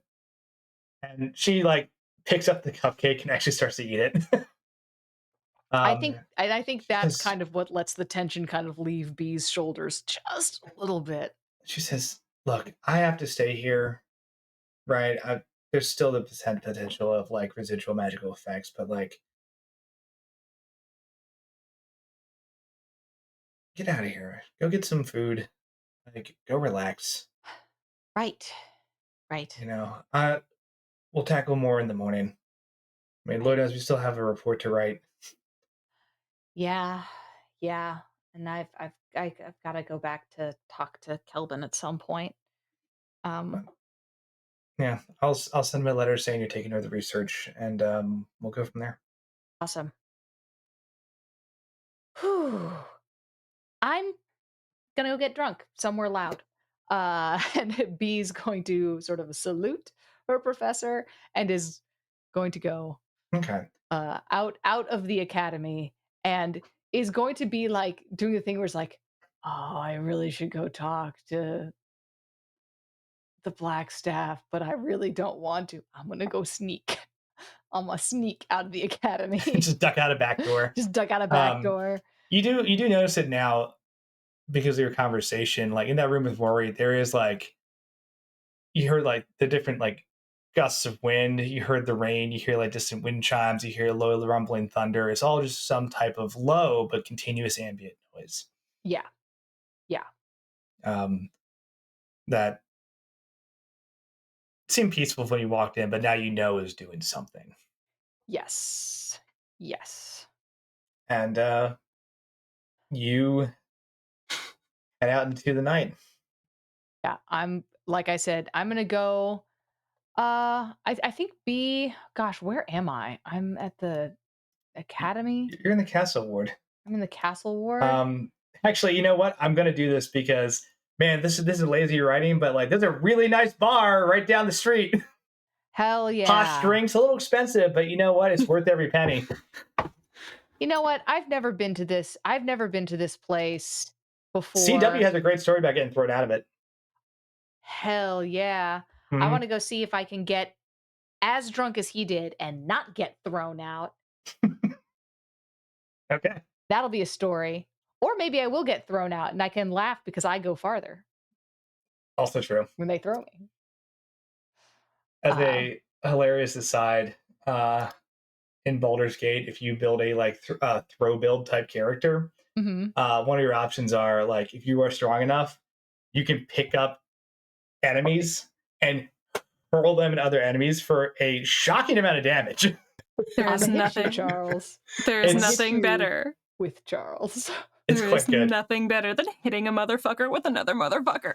Like It's the best. you can also take your teammates and throw them at people, whether or not they are unconscious. Just like Fastball special. yeah, and I'm like, they really did think of everything. Yes, good. But yeah, Brindle, you've just finished up this delicious healing word lavender honey cupcake. I want to make this. You have this effect as you like finish all this food, and you're just enjoying the ambiance. There is like a you feel great. You feel almost heroic, right? As yeah, like some other like the concerns of other things that like kind of weighed you down, like they're still there, but they're not nearly as loud. And you just feel like you could just tackle the whole city tonight by yourself if you needed to. That's good. Got my courage up, ready to take on Walter and get him captured. It'd be great. What's Lavinia doing as you kind of spotted Brindle in this place? I think at first Lavinia was like, all right, that's weird. And then she was going to like go and mind her own business. And then she was like, what if he's meeting? Because she's like, what if he's meeting with somebody from the Zentarum? Because this is a really fancy, swanky place. And he's like dealing with the business side of the family. And then she's like, would Walters be that bold to show up at this bar to hang out with Brindle? You've never seen that from him. He meets people in like abandoned places and like So she suddenly the Jade Jug is on a city watch list. Lavinia's just like, why is he here? She's just like so confused because she's like, he doesn't. I can see Lavinia like just getting a cup of coffee from like a vendor across the street. Just I like, was gonna say, I don't think Lavinia went in. I don't think Lavinia left. And as you're just sitting there like having your cup of coffee and like, or maybe it's your Blade Runner, like, you know, 3-stool like ramen noodle place with neon lights, you know, and just out there in the rain. Like you're like, I'm just like trying to figure out. I'm like, why? Like the fuck is going on? And you see just like You see We B moved come from, walking into this fucking bar. We moved from friend stalking friends to Lavinia stalking her asset is what's happening here. You're a CI. You're a confidential informant. And Lavinia's like, what are you doing here? What is he doing there? Well, like man. Lavinia, like straight up, we were like not even like 3 hours ago. We were like, you got to be careful about being seen near me, near like all this other stuff. And now you're like right down the street from work. And I'm like, what is he doing? And He B's- hates. It's like, this is really fancy. He doesn't like spending this kind of money. That's why he's been eating the extra food I make all the time. What is he doing in there? And then I see B go in, and I'm like, well, what the fuck? And so once I see B go in there, Lavinia's gonna be like, well, that's fucking it. I guess I'm going in. Because now it's weird. Yeah, B's, you They're hanging out together. They didn't invite me. It's not even that. Now I'm just like paranoid. B walks into like this Jade Jug, and it's like, yeah, this fancy posh place, and you like look around, and you're like, okay, yeah, I get it. This is pretty nice looking. Then you see like a Dune Green sash at the bar, and you're like, is that Brindle? It couldn't be. Not here. Not randomly. What? You're muted. You're muted. Oh, that's why you didn't hear my extremely high pitched yelling of your name. I'm not going to do it again. It made my dog look up. Only the dog could hear it. Yes, it was audible only to Bazooka, and she found it distressing. Poor Zuka.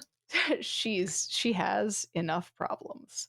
But a high pitched Brindle shrill Yeah, does so come you across. just sort of hear Brindle, like, and B sort of like walks up to the bar, and like, well, Brindle's in a great mood. yeah, it kind of climbs up into the bar stool. It's like, hi, how you doing? Meet Fourthwind. Hi, Fourthwind. I'm B. I was just Oh, good talking evening. with Fourthwind about get some guild business that I'm on via some casual wagering. Are you interested in some wagering, B? We're betting on carts going by. Oh, that sounds fascinating, but I am afraid I don't gamble. You're no fun. I Have a drink. know. It was a problem for a minute when I was in my 50s. I promised my wife that I wouldn't anymore. And B will order like some wine, like a glass. Can I recommend an Elemental Hurricane? That sounds like it would. How large would you say that is? The Does glass it may come be in- about half your size, but we can scale it if we need to. Yeah, that would be my concern. I'll just have like a glass of house white. Of course. That would be fantastic. Thank you so much. Their house white is imported from across the continent. It's very nice. Yeah. Can I do It's an the house insight white. check? It's imported from across the city. Absolutely. Can I do an insight check on B's offhand comment about her wife in the 50s and whether that was a joke or if B actually Do used it. to be married? Do it. Oh, well. Dice are on fire tonight. On fire. Insight. It's not gonna matter. Yeah, but 5. My insight of 5 says I don't know what does my insight say?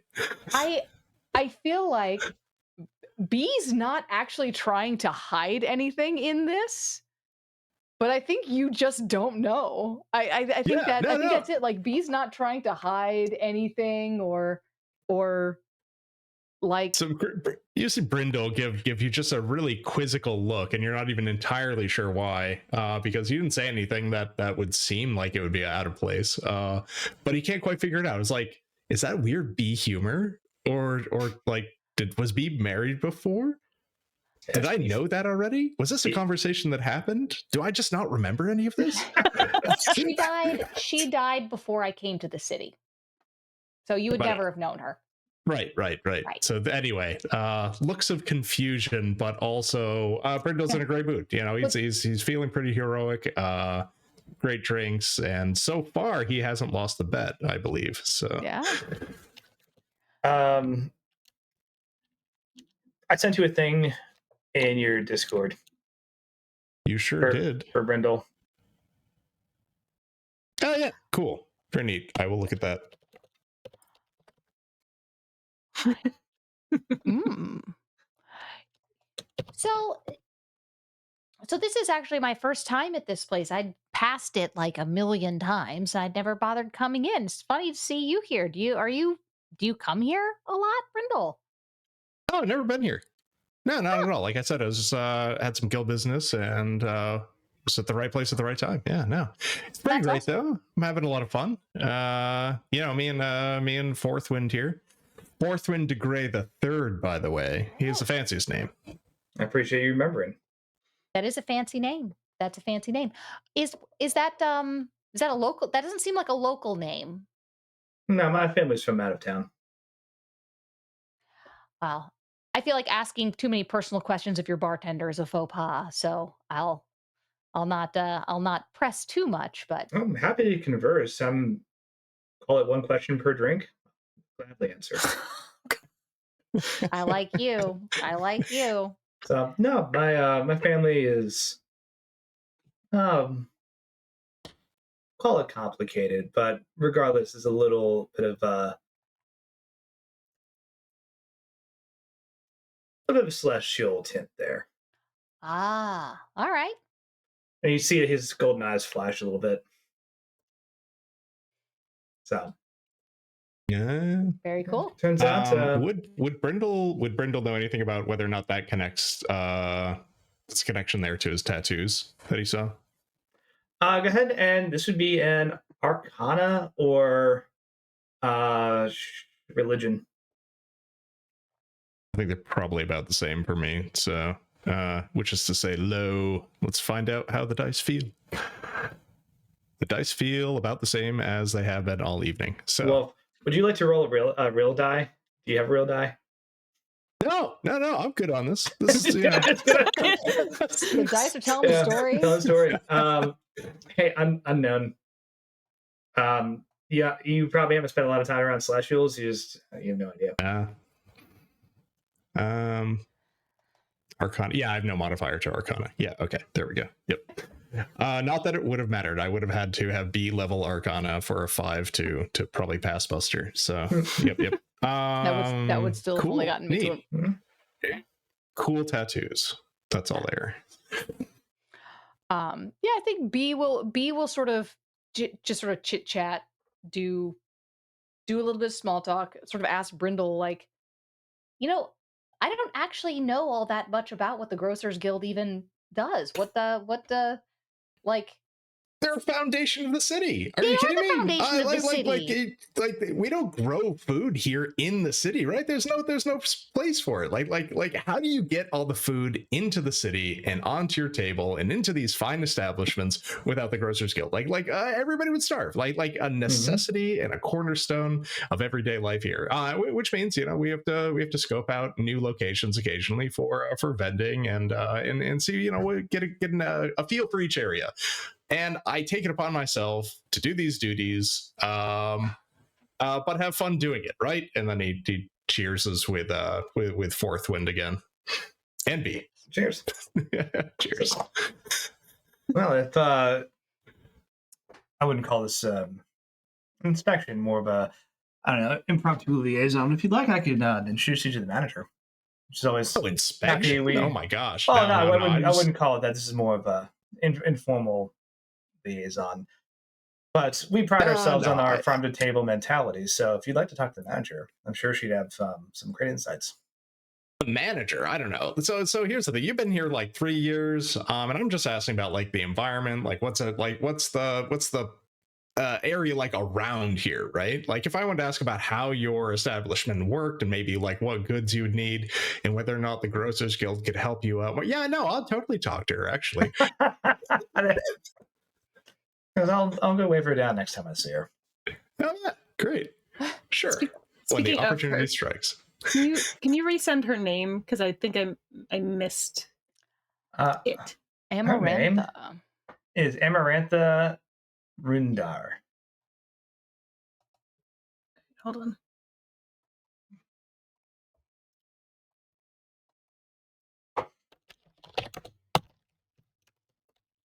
Okay, I think that's spelled correctly. We don't know. Who really knows? Who could say? Not I. Because I won't be Googling these people, so I'll never find out. Alright. Oh, Ruendar is going to be not an easy one. Sorry, if you go into the interactive map, the manager is listed in there without the spelling and everything. I did not get that right at all.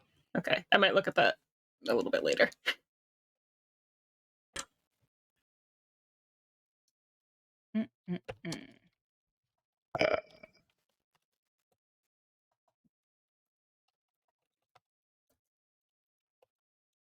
Okay, so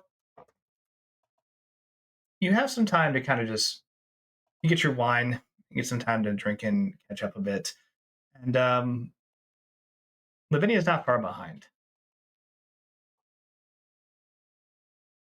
Yeah, no, at this point, I haven't heard from Advent about if we're doing this tonight or not. And now I'm wondering if this might be like related to the auction heist thing. And I might have missed it because I was head down at work. And I'm like, shit, am I late? Am I supposed to be here? So at this point, Lavinia is going to go in because she's like, what is going on? What is happening here? So we're at the bar. I guess our backs are probably to you, right? So I don't think we'd see you come in. Do you come over, or do you just yell from across the room, B style, or? Lavinia would never. Let us be so for real. No, especially if you guys are sitting together and like it's not like you're like on opposite ends of the dining room pretending you don't know each other. If you guys are sitting together at the bar, then yeah, Lavinia's gonna come up.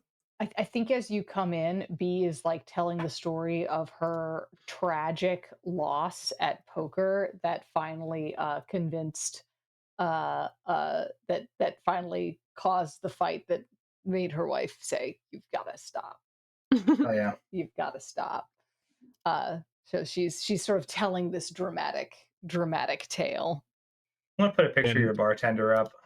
Brindle would certainly be letting B know that you're really bringing down this wagering contest that Fourth Wind and I have. Jeez, B. She's like telling it in like a she's like telling this in the vibe of the story is like like, oh, those bygone days. It's not like a gambling will ruin your life, kids.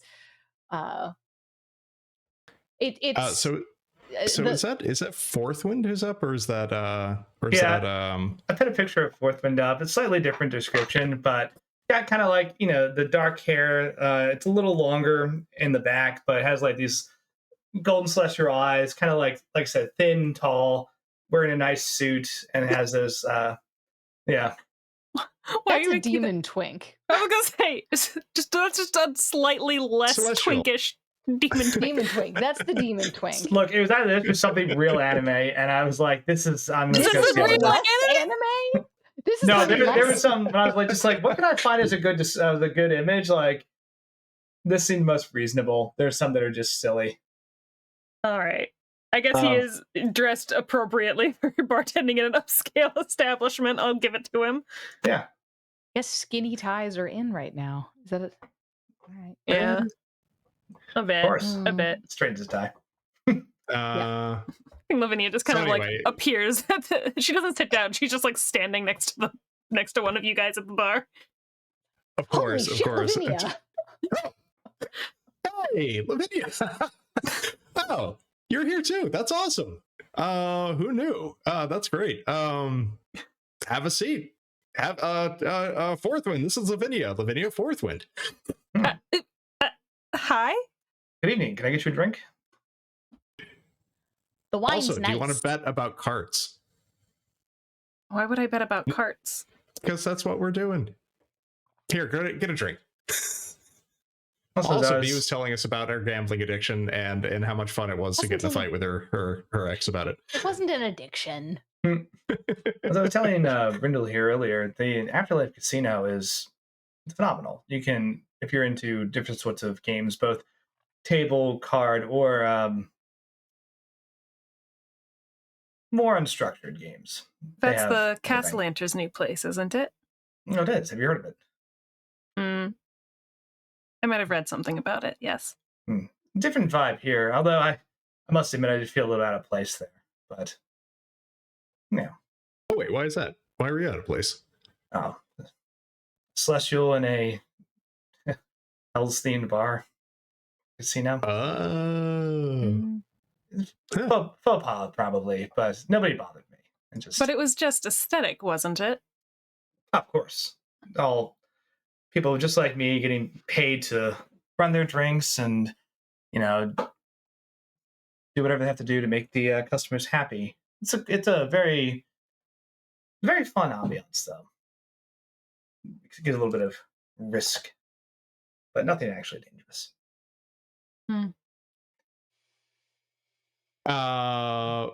Lavinia, like, are you gonna sit down or you're just gonna keep standing there next to us? So, Lumi, like, have a drink. Come on, sit down. Yeah, come on. You should. I'll buy you a drink.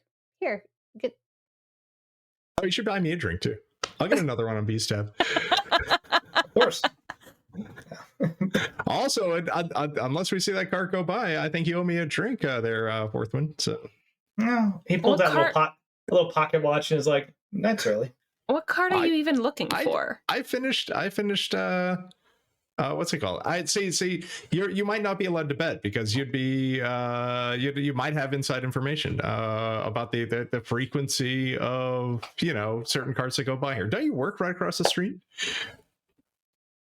For like the last 2 days, Brindle, I work at the maybe Candle Brindle didn't Street. know that. Would Brindle have known that? I wouldn't have made that comment because it's not like I saw you out there or something like that. So I might not have known that. Yeah, I think that was something I knew. Brindle wouldn't know that. So. Up until the reveal, Lavinia was working at the Candle Street precinct closer to the boarding house. No, we were. I'm kind of, looking at it and see if this area is good for the guild, right? So, if there's noisy carts, especially what with the city watch nearby and such. So, is this a good area for business, or is it constantly being disrupted?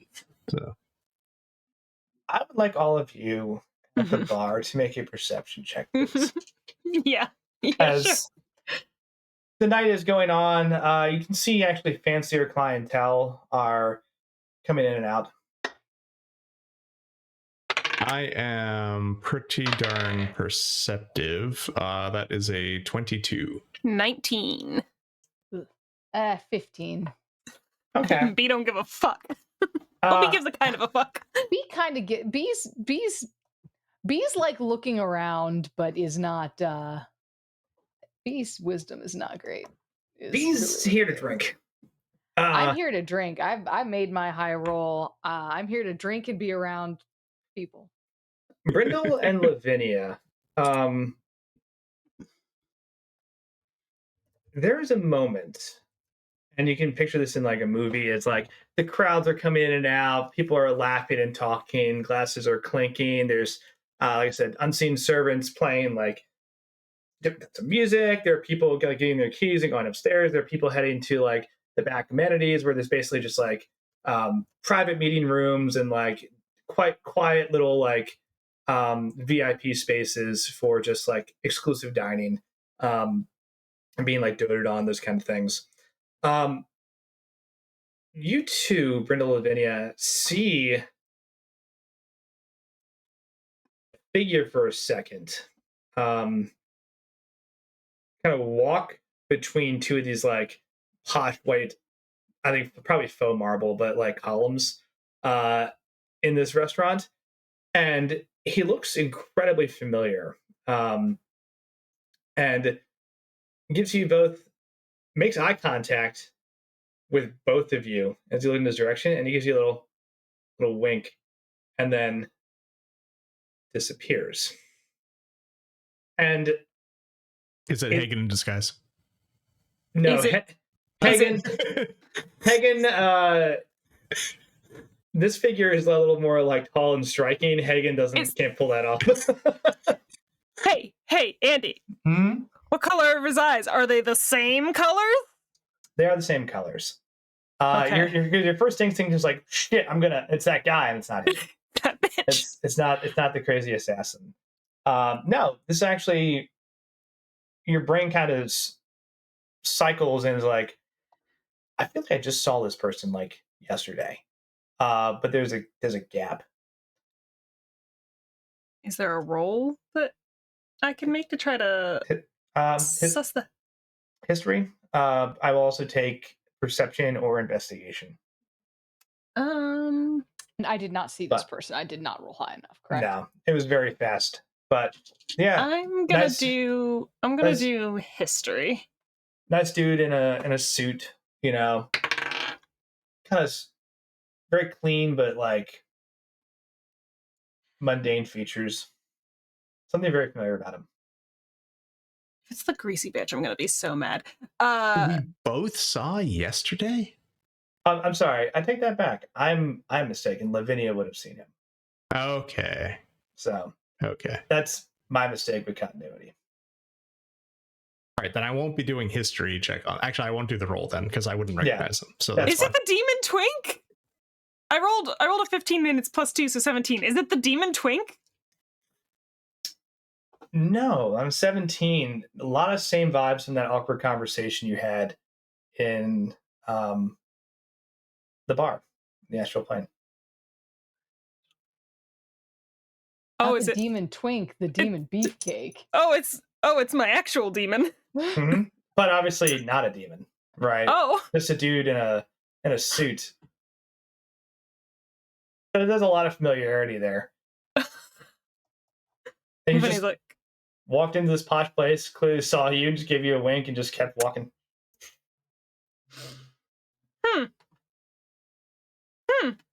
Lavinia kind of like stands there for a minute, blinks, turns back to the bar, and she's like, I will have that drink, actually. The elemental So Brindle- hurricane. Would you like that as a single or double? Single, I might still be called into work today. Good choice. Good choice. And like waves down somebody to go get it. Don't get whatever elemental hurricane he's talking about. It sounds nasty. I looked at the menu. It's got like 7 different types of liquor in it. I don't know. Everything else here has been great. So it's been awesome. I believe you. I also believe in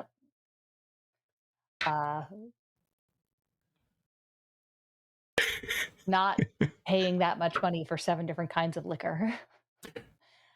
If we want to do something like that, we could go down to the boat. If we wanted to really do it up, we could go down to the boat because Ollie's got that bar is stocked. Nah, I don't want to get. I don't. Maybe not tonight. If you leave, that sounds early, like a headache in the morning, and yeah. Plus, if you leave early, I'm going to say you probably lost this bet. What? Yeah, I thought it was while I was eating my meal anyway. Fourth wind. Theoretically, like that should we're not stealing my meal, are we? Technically, that was the verbiage. You did haven't say had tonight. you haven't had your after dinner mints yet.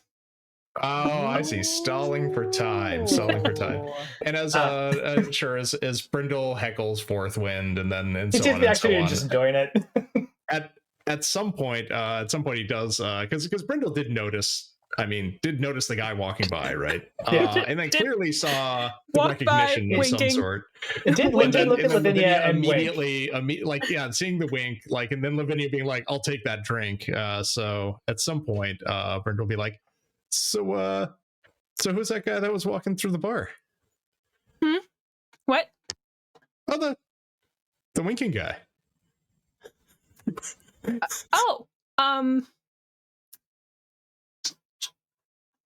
guy. Oh yeah, I saw that. But A normal human man. Even the bartender just shakes his head and is like, Hugh Man. His name was Hugh Man. Ezekiel. It was Ezekiel. Dude. Oh. Brindle thinks for a second, like, wait, do I know who that is? You don't. Well, I know Brindle doesn't know who that is, but Brindle is unsure because of the way you deliver that. It's like, oh, like it was, yeah, it's Ezekiel. You know, like, it's wait, do I know Ezekiel? No. Oh, okay. So a wink was for you, not me. Then, all right, I know. Yep. after a minute, the like bartender. a date? Did you like? He bought me a drink once. B's got a 19 intelligence. I'm going with B goes, Oh, that Ezekiel. Yeah. I don't think he's here for me though. I didn't call him. Well, He got back into town a lot faster than I thought he would. What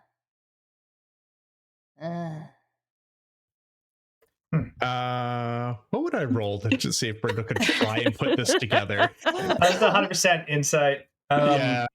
as Brindle's like puzzling this, the bartender shows back up and has four different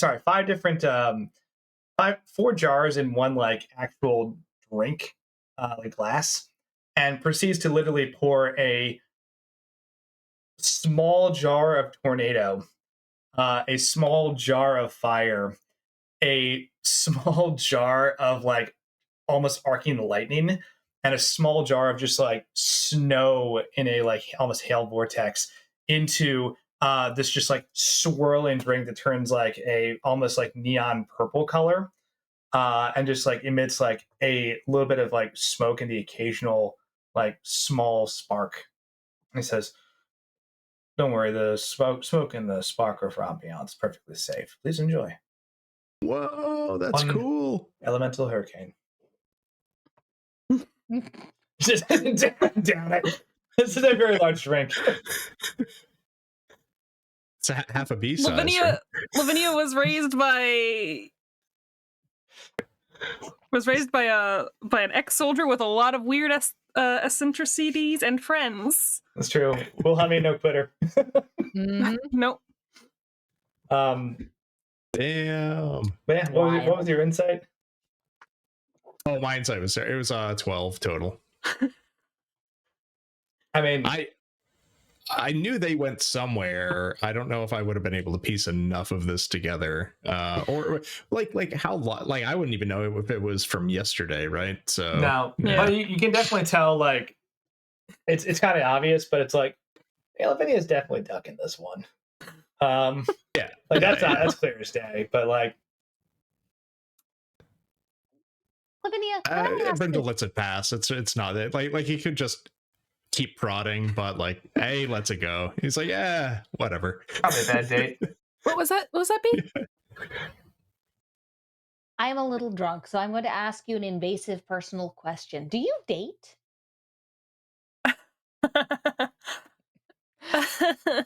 Advin walks in. I'll kill. No, I'm kidding. I'm kidding. B would self-immolate. Become the flame, you know. Some people could call what I've done dating.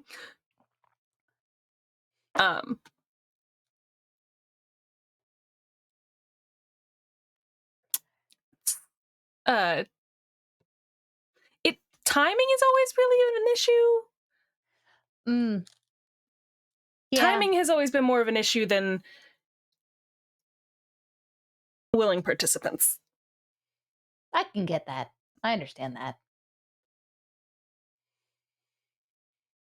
I imagine that's tough with a job like yours, where it's just kind of all hours. Like you don't go home and stop in the same way.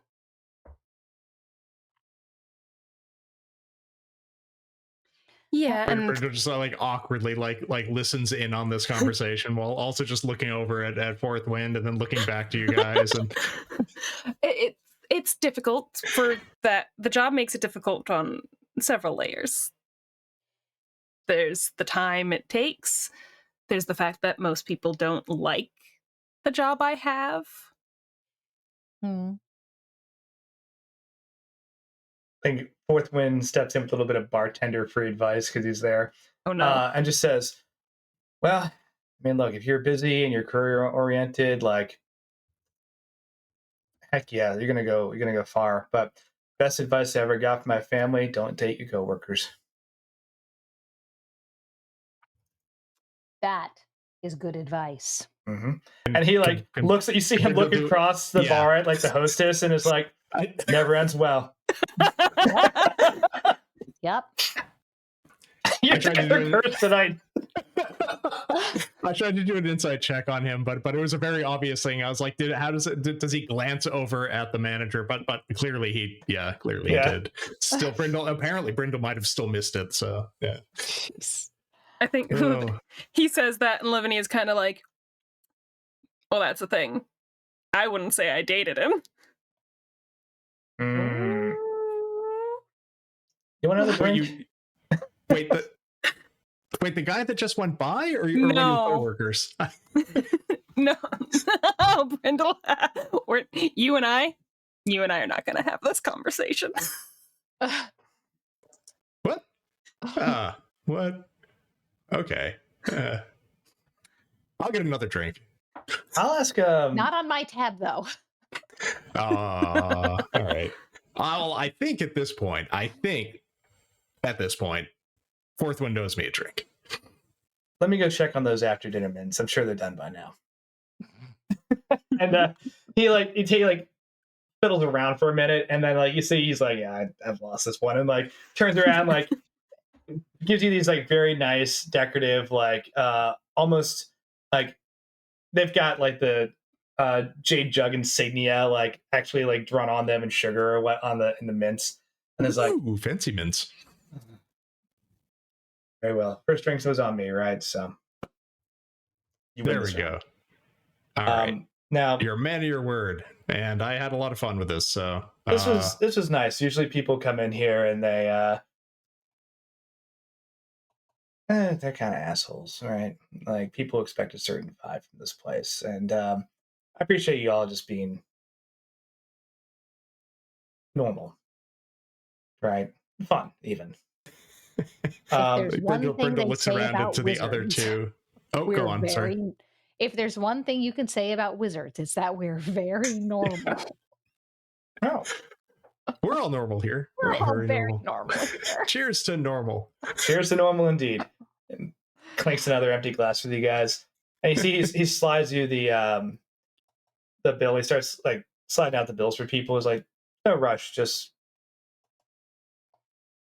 matter of no rush. It is 5 gold for your dinner. For the gold ratio, that is $1,000. Yeah, that is insane. Oh no. But that's also why it came with benefits. That's true. There are some benefits that came along with that, which I do appreciate. That was good stuff. Or will be, hopefully. Oh man. Wait, how much money does Brindle have on it? We should have at least the couple hundred. Yeah. Brindle the has heist money. Yeah. Lavinia, give me one. He's eyeing it up. It's door. Give me one more perception for Lavinia. Okie dokie. B, you're kind of locked into this dude, so I guess you can roll it too. And Brindle can roll it too. Actually, you've all seen Ezekiel now. Oh, what am I rolling then? Perception. You don't know who he is, but you list you ID'd someone, and you're you can see him move through the place again. 18. B is not concerned with anything that's happening on the material plane. This is a 5. I rolled a 5. 19. So at least Brindle's perceptive, if nothing else, tonight. Fourth Pen looks at B and is like, sorry, did you say you wanted that half size? Because I think I gave you a full size. Huh? Oh. I definitely said half size, but I'll only charge you half for half. That's my mistake. Do you need a coach home? you're an angel. No, I can walk. Well, Or celestial, but yeah. He just laughs with you like. You keep saying it, and I'm like the urge to just be like, Ottavar, but then no, I haven't. Don't do it. Don't do it. Say it 2 more times. The 19 more the plus merrier. what? 19 plus what? It's not plus anything. It was a total of 19, and Lavinia had an 18. Okay. Cool. You both see. It's been about 10 minutes or so since you saw Ezekiel walk by and kind of disappear into the restaurant. He is now flanked by 2 other people that are following him. And he walks up to the little desk by the very ornate, red carpeted, gold trimmed staircase and says something to the front desk. They turn and grab a key off the handle, and he takes it, and you see him flip a platinum to the person behind the desk. It's like a tip. Jesus. And he nods to his 2 companions who are dressed in like, one's dressed in a nice suit, one's dressed in like a dress with like a nicer kind of overcoat. And you realize that they're both kind of actually like covering a lot of their skin. But one of the companions seems to have thermals coming off of him and just the slightest tint of red. The other one, you can see that she like reaches out towards a glass. For a second, the glass like frosts over.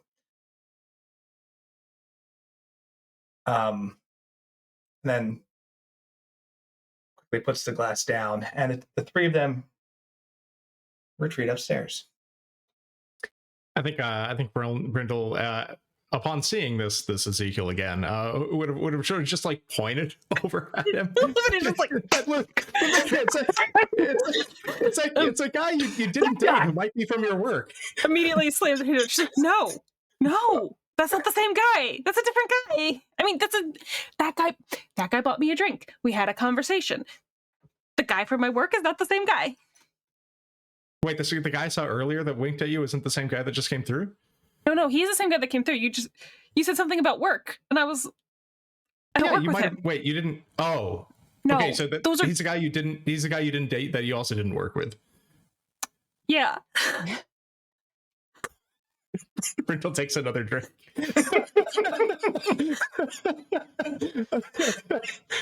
Okay. But anyway, he's here. He looks platinum. I think maybe. You know what? He looks like he's going to be in for a very busy night. Oh. Wait. Why? She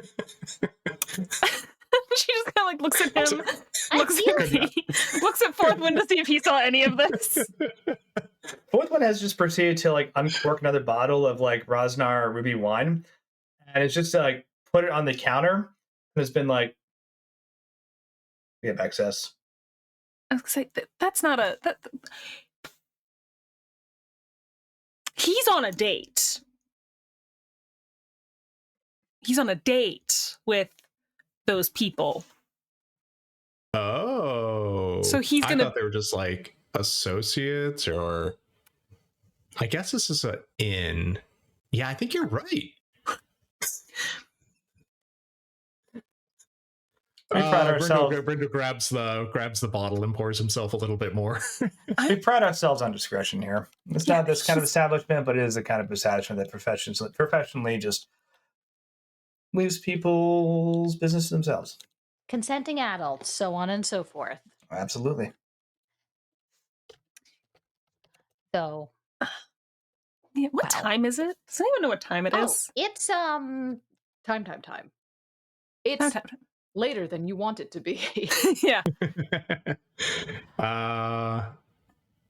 In the scale of our game timeline, like 5 minutes have gone by. No. Probably been like an hour, right? Yeah. Lavinia's like not sure at this point now. She doesn't know if she should. It's getting to the point where she doesn't know if she needs to just assume that this isn't happening tonight and go home or not, because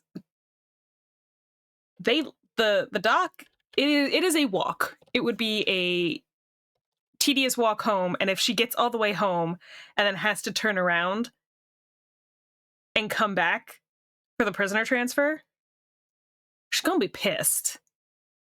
Well, y'all are welcome to grab a room. Traditionally, if you stay for dinner, there is a discount. Also, Julia, I sent you a note. Oh, a thing. Mm-hmm. Something else that pings in your brain. Meanwhile, it's those bitches! Yes! That's what I was looking for. Crime is happening!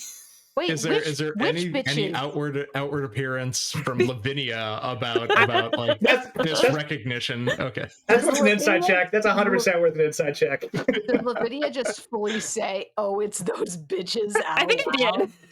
Yeah, okay. I think you. Yeah, 100%. There's like a moment of like light bulb as Lavinia just thinks of something. Which bitches? We have so many bitches, Lavinia. Oh, you know them too? I don't, not personally, no. In the Waterdeep Bazoo, the Genasi thieves. Oh, those bitches. The bank robbers. The fucking bank robbers. Oh, those bitches. Which I have some bad ideas. edition was that one in? Do we know?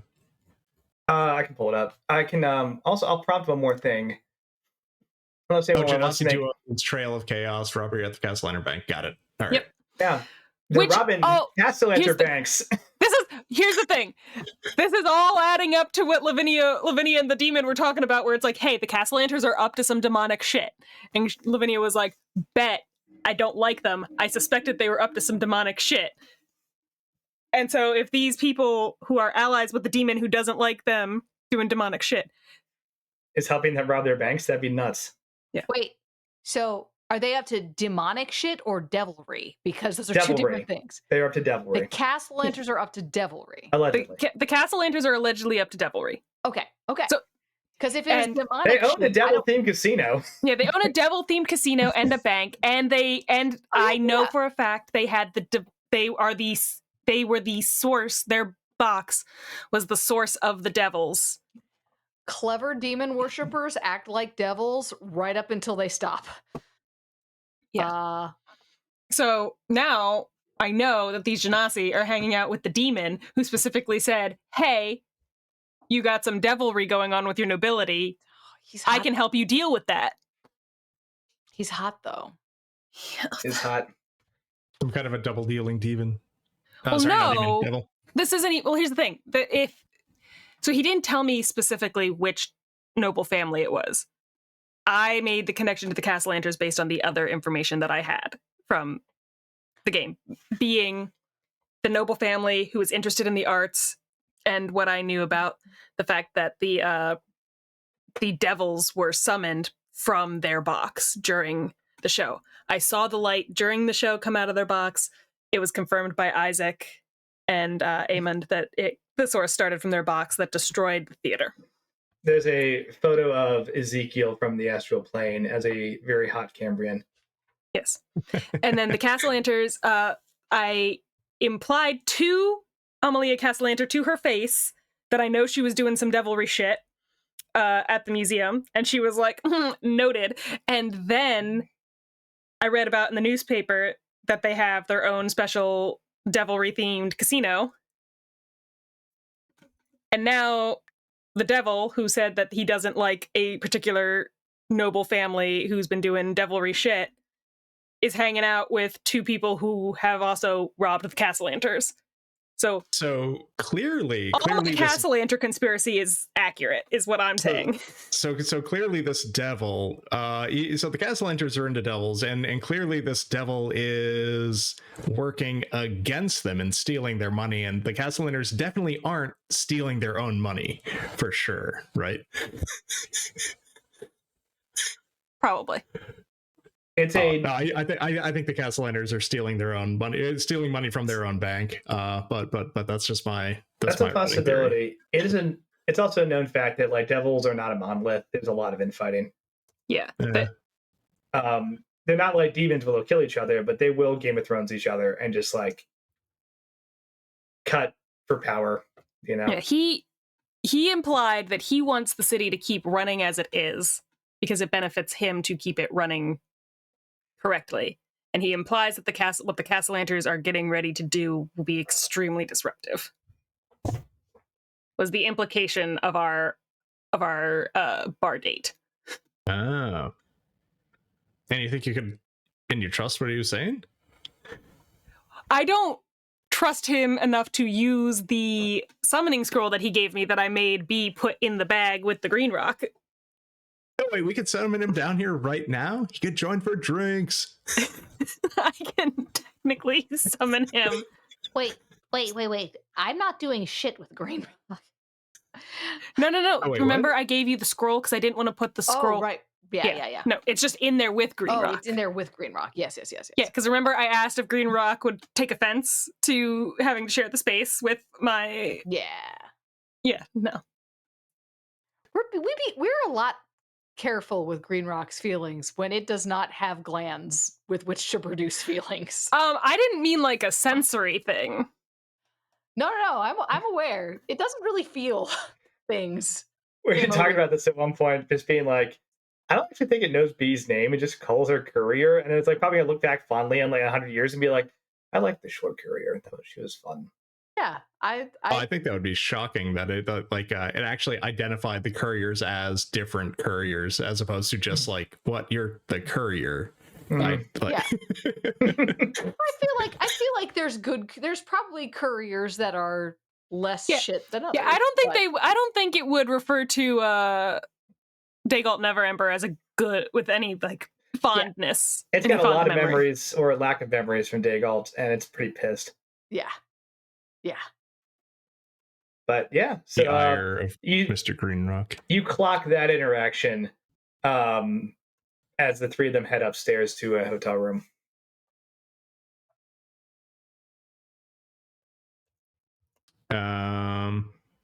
Yeah, I think that I think partially I think that that interaction we just had was also partially in character, right? Yeah.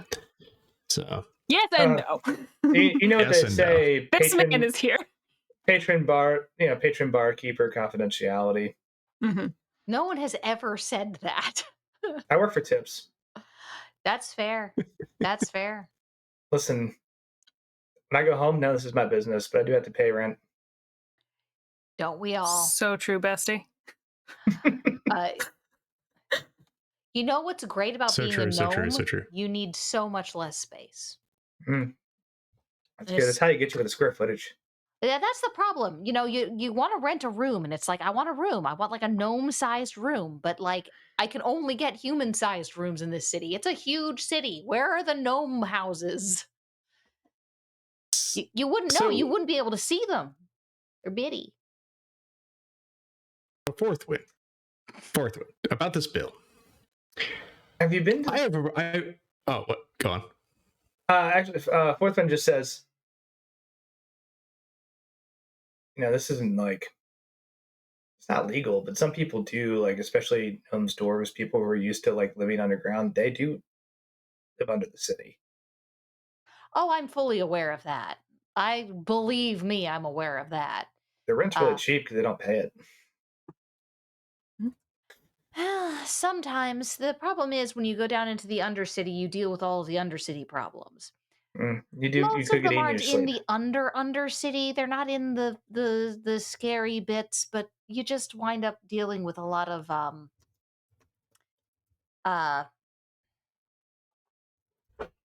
A lot of things down there that eat you. Well, there's things there's things down in the Undercity that'll eat you, but mostly the problem you deal with when you're dealing with like subterranean dwellings in a city is sewage leaks. Like Mm. everybody thinks about the monsters, and yeah, monsters are a problem, but monsters really aren't going to come and like mess up your day half as often as some sewage pipe that you didn't think about suddenly busts a leak because no one's been able to actually service it because you built a house there. Good point. Sorry, Brindle, what were you saying? Dwarves just take care of it. Out of good. Brindle is suddenly interested in this free housing comment. You are living in free housing. You moved into the safe house. That's true. That house is technically abandoned. Until Sergio's like, well, you got to go somewhere else. Oh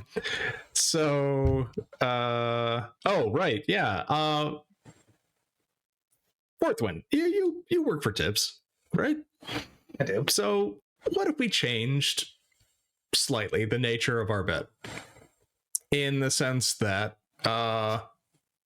what if you comped me this meal and I paid you 3 gold for tip? That's is because it's just food, it doesn't really cost them all that much to make, and I'm sure they comp meals all the time for people who are regular here, and then you could just pocket the 3 gold. That's totally above board, right? It's like, look, I like you. That might be. I want to roll persuasion with that, though. That was supposed to be like hold on before you actually respond to me, the person. Let's put some Brindle behind this.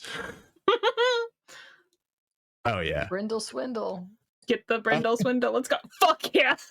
Hell yes. And that with my persuasion is in fact a 26. Look, I like you, but now he I know you like me clearly, because you're just talking about maybe comping me for this because you lost the bet, and then you get 3 gold out of it. He considers for a second and says,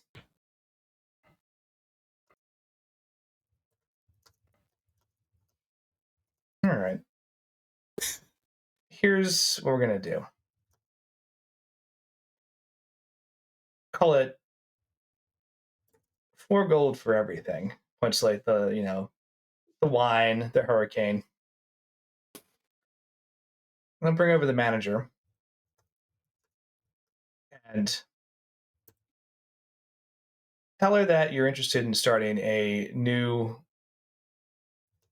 kind of liaison between yourself and the guild. Now, that's on you with the guild, but she'd be more. I know that she is more than happy to comp some meals in exchange for some very good. Northwind, that is perfect. I don't know why I didn't think of that. I wanted to talk to her about this anyway. Yeah, this is totally a grocer guild business. 100%. I don't know why I didn't think of that. Of course, you guys have a policy like that. Good thinking.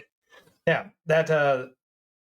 I mean, some policies are unwritten, but everyone knows that in the restaurant business.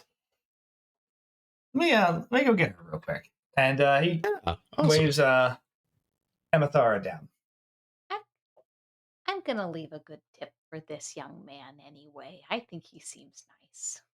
Oh, it's gonna either way, but now I'm just trying to get the food to be on the house. He's gonna get the good tip either way. So I'll keep that persuade roll going, and I think you have a very spirited conversation. With Amaratha, right, about like the reputation of the Grocers Guild and what they could do in terms of advertising and like marketing, and she is very into the idea on that 23. And is in fact willing. 26. And is in fact willing to. Since I would not let you get away with this unless you were wearing your actual sash, and you are. So is like, okay, verifies your credentials and is like willing to comp your meal in exchange for like, what do you promise exactly? That's the thing I'm curious about here. It's like, oh yeah, I'll copy your mail, absolutely. I So appreciate. what I promise is what we'll do is we'll do a follow-up meeting after this, and we'll talk about the possibility of the guild of grocers being one of your primary deliverers for your high scale food here, as opposed to your other sources that you normally go through, but at a discount because you'd be going through us more.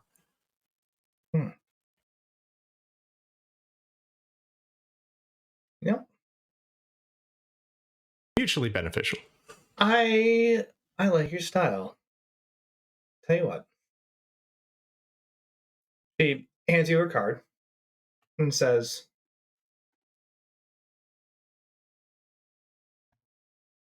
bring by the paperwork in the next couple of days. I'm always here. Yeah, absolutely. And if it's not me, my associate Hemp Jacket might reach out to you from the guild, and yeah, we'll absolutely be in touch. Brindle goes to the guild shake has hands and goes with the right hand. And which one was it? She's missing her left arm. Oh, so it all works out and it wasn't super awkward. It was a 50-50 chance. Okay. All right. Like she shakes your hand and says, the guild has a sterling reputation in the city, and I'm excited to increase our cooperation. Yeah.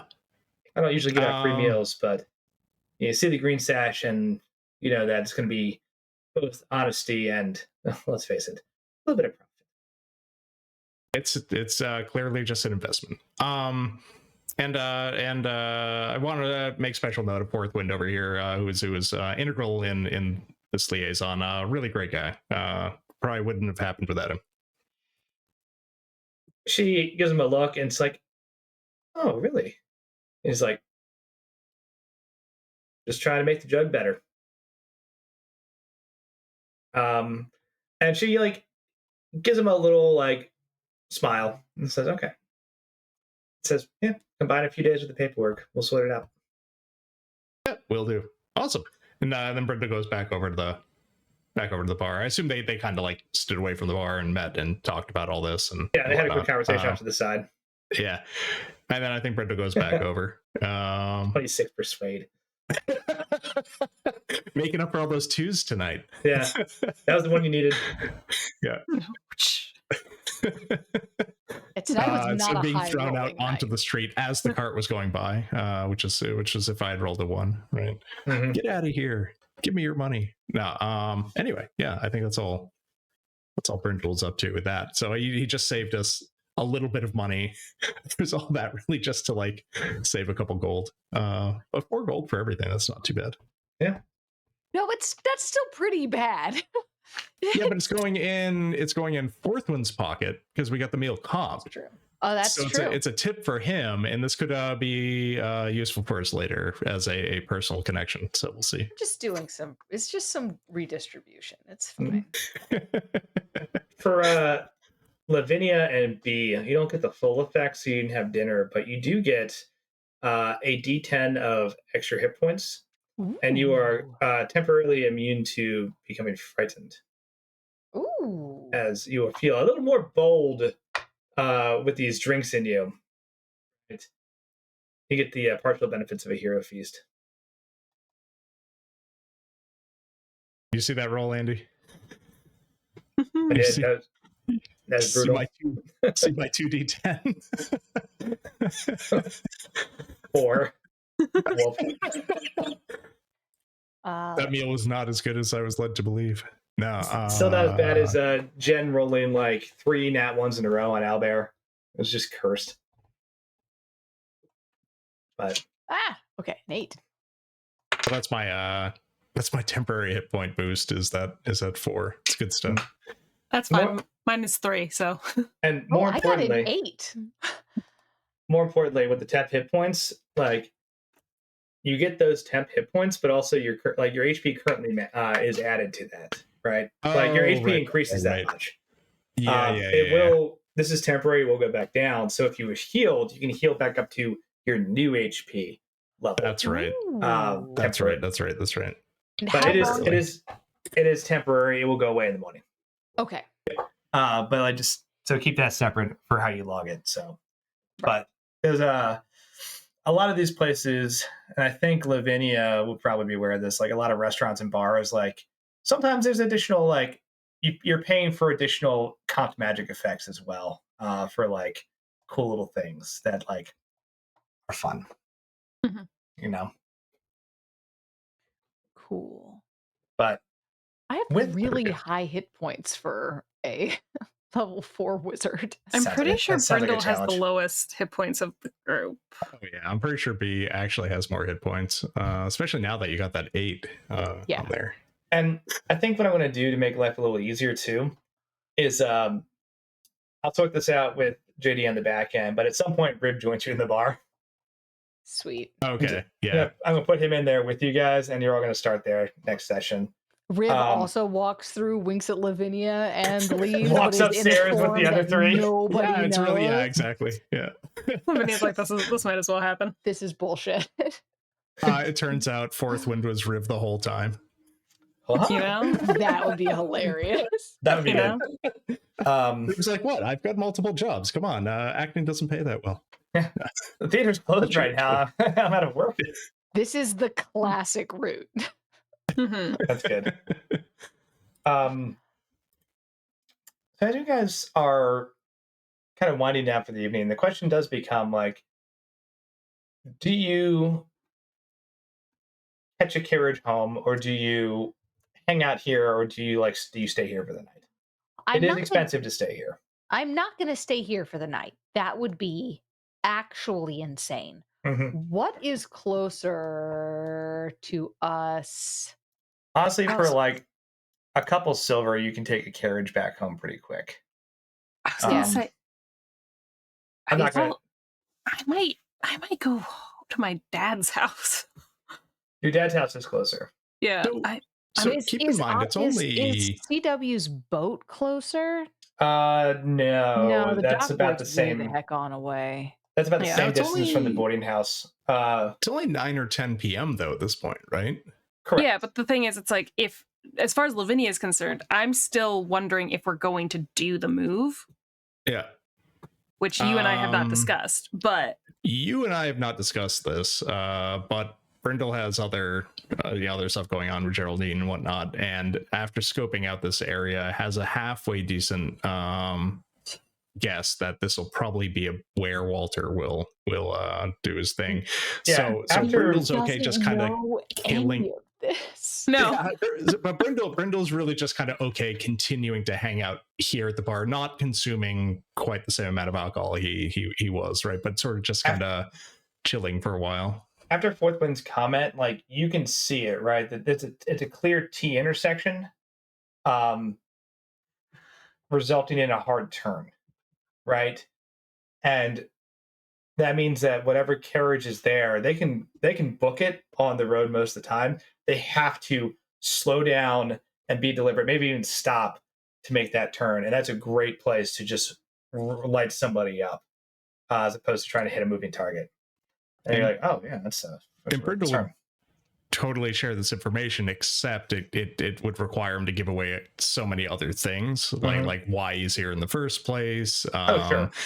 You know, the idea that he might have inside information that Lavinia doesn't have about like what Geraldine might know about what's happening with Walt. Like there's so many things. Oh yeah, no, that's just for Brindle because you sat here and like took the time to try to figure it out. You're like, 100%. Like there's people here even at night. It's still kind of not busy, but like there's still an area where people are just moving through, which is kind of a main road. And if you gave a shit about people, that'd be a problem. Anyway, I was gonna say, I'm pretty sure you can just tell me that Walters is planning on hitting the convoy, because that's doesn't involve your grandmother technically.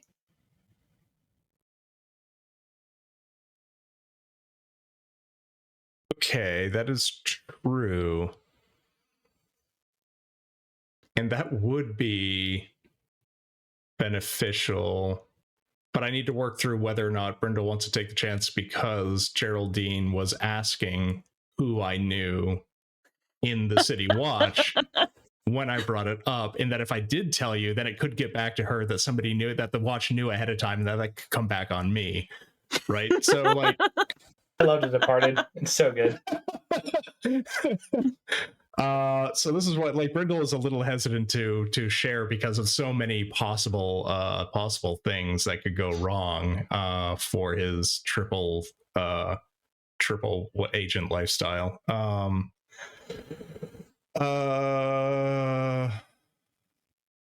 my gosh, yeah. Okay, we'll do it this way. I think Brindle has had enough of he's enjoying life, he's feeling heroic, he's on top of the world, he's had a few drinks. Maybe we'll just share it with Lavinia, regardless of like I mean, convinces himself like what is the worst that could happen, like of course the City Watch would end up knowing about this one way or the other, and I think Geraldine said should take care of it on her end anyway. So clearly this would be, not through Brindle that the City Watch might have taken action. Plus, Lavinia just ended up here anyway, right? So like this is no anyway. So after some rationalizing and alcohol, I think Brindle would actually tell Lavinia like hey, Lavinia's getting ready to walk out. that thing that could the thing that could happen tonight she's trying to think a way to, it's like that guy big W, he might stop by for it as well, just so you know. Uh-huh. You know where that's going to be, by the way? Where? There's really only a few options, given the location. Okay. The when is less set. In the future, and then Brindle goes back over to the bar to hang out with Portwind. I think B just sees like Lavinia starts to leave. Brindle comes over.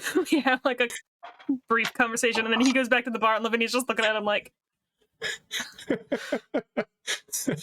And then she heads out to go hang out with her dad. She's like, I'm gonna go stay with my dad. Hopefully he's not having more of his weird friends over.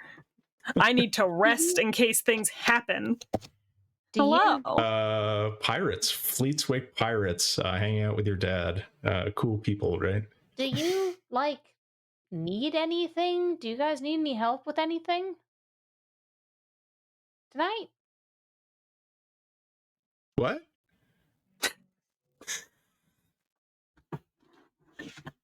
Yeah, fair. I mean, yeah, is something going on? That's me. That's not the bartender. That's just me.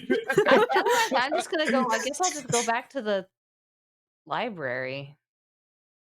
I mean, I'm gonna continue hanging out here if you want to keep hanging out. This bar is great. Fourth one's awesome. We've got some drinks comped. Maybe we'll see what happens. Oh, it said the Riv is coming. The fourth one just says the meal is comped, and I haven't closed out the tab yet, so. Just uncorks a bottle of wine and just like puts it on the counter. Okay. B is going to B's going to very quickly like sort of like look through her coin purse and just be like, okay. I figured the second you leave to call it a night, you're closing your tab. And until then, this is a comp meal. All right. Okay, I got a question for you. So, say an individual was physically ejected from this establishment some time ago. Would they be able to come back in at this juncture? He looks over under the bar, and it's kind of hard to see, but he like slides a couple bottles to the side. You can see like photos of people who have been thrown out, and CW is 100% one of them. And it's like, we pride ourselves on keeping a more upscale environment. While we don't mind people getting a little rowdy from time to time, these are people who caused what I can only describe as egregious property damage. A scene, yeah. We chose not to press. Suddenly has a realization. Oh, he was talking about jerks earlier. He meant CW. I hope on. I hope we don't tend to press charges. It's bad publicity, but we don't let them back. That's fine. That's why I asked. That's why I asked. It's important. You're not gonna start breaking things, are you? No. No. I just How far do you throw him? Huh? How far do you throw I do him? want to know that, actually. That is something I do want to know. He went pretty far. I think he hit the cart across the street. Oh hell yeah. Mhm. Oh hell yeah. But he Yeah. broke the shit out of that cart too. Manager doesn't mess I think- around with people. She's a very proudful of the establishment. It's basically her livelihood, right? Well, yeah. Yeah. No, I So I completely think, understand. He's not like mad about it. Oh, you know him? Getting thrown. Oh yeah, that's my boyfriend. He's actually a pretty good guy, Fourth Wind. He's a pretty good guy. He's a good guy, but he's not for a place like this. Like, Listen, this is I not- don't hate, but when you start throwing steel toe boots at mirrors, you gotta go. Oh god damn it! Yeah, that's not. No, I didn't have to pay for the mirror, so not my problem. But it did scare a lot of the customers, and so we're like, "Hey, you're gonna." Yeah, you can't do stuff like that. But I guess that's what happened. The limit I've learned is 5 elemental hurricanes. You gotta cut people off after that. That's a lot of those. That's Yeah, a lot of those. you can drag them real quick, One of those Like he was like Lavinia, just back to back to back, and then he got feisty. yeah.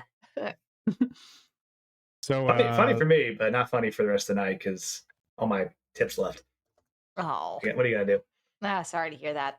Sorry about that. So I think Brindle will just continue on like that for the remainder of the evening until something happens next session. Just Yeah, chatting with Fourth Wind, maybe making little bets here and there on other stuff, and then yeah, just. Yeah. And I think B will hang out. I think at a certain point B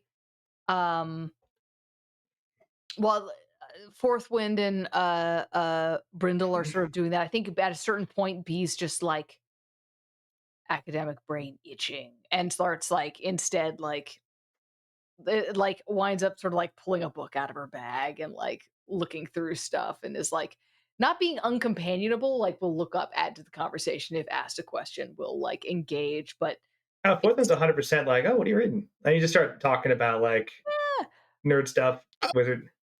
Oh yeah, then Brindle brings up the book from Volo that he'd been looking through, and you know, you just pull out their books and just hanging out at the bar. book club. Yeah, Book he's like, club. okay, you two are reading. Hey, Lavinia, what are you reading? Are you reading anything right now? Lavinia left. Oh, she got? She left? All right. Yeah, Lavinia was like, She didn't even say goodbye. does she do that? No. No, Lavinia. Fourth Wind doesn't know this. It's an elvish goodbye. Yeah, goodbye. Jesus. goodbye. I like love that. Yeah, and it's just like he just vibes with you guys because like we all know out of character that we're not actually kicking off the next thing until JD is back. Yeah. So you're just vibing at the bar, right? Lavinia, Oh, yes. Hello. as you two are talking about, Brenda, go ahead and make another intelligence check on Volos, by the way. well, really, it wasn't to read. It was to ask B questions about it so he could get the answers without having to read it. That's really Sparks like. noting it via B. Hell yes. Yeah, please make another check.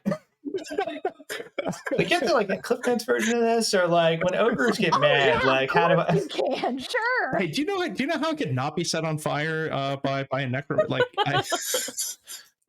Harpies. Like if I put in earplugs, is that good, or is it more of a mental thing? Sorry, sirens, not harpies. Same thing. Sky sirens. Natural. So I don't have to do a is, roll on that one, right? So. No, please do. I want to see if you actually like start getting bonuses from this book.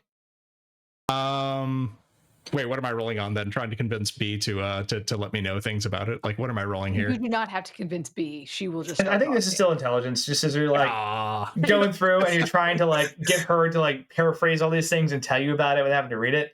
Okay, yeah. I still got a 15. All right, Cool. that's great for a Brindle. With the Volo's book now, as like I think part of it is like B is able to describe a lot of good information to you very quickly, and part of it is I think B is able to help you like show you how to quickly and efficiently reference things, and because Volo's a very creative and theatrical writer and is not writing technical manuals, so like sometimes it's hard to find good information in the embellishment. And plus, so plus B's able to help. B and Volo like had their whole session about working together and all kinds of stuff. Probably B has a lot of insights on how Volo works at this point, right? So. Absolutely. So it's like she's kind of helping you like navigate his style of writing to be like, oh, here's how you concretely skip the first 2 paragraphs. This is like what you need, you know. It's like the first 10 minutes of it, like, hey guys, we're gonna make a Lockster Troubadour tonight, but like first, let me try this. I grew up in Maine back in like 1965, and back then when I was walking 3 miles a day, you know, and you're like, I'll just skip the first 10 minutes of this and get to the recipe. It's kind of that vibe. So you have a good time. Lavinia, as you are walking back home,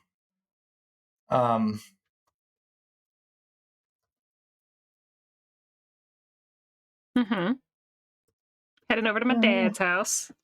oh yeah, into your dad's house. Where is it? Get a couple hours of sleep in case something happens. So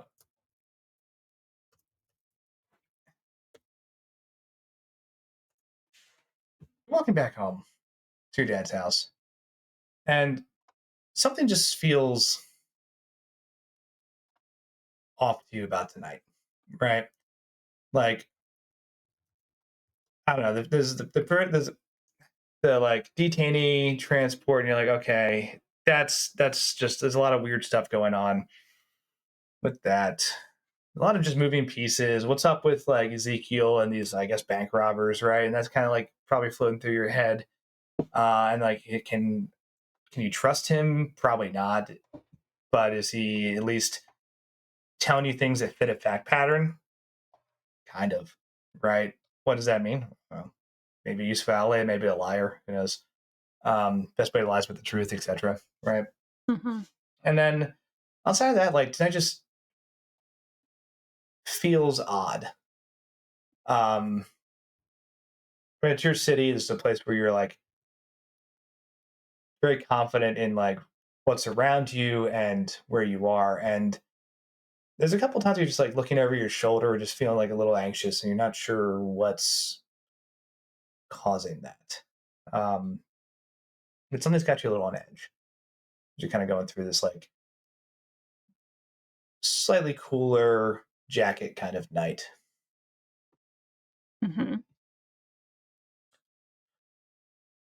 And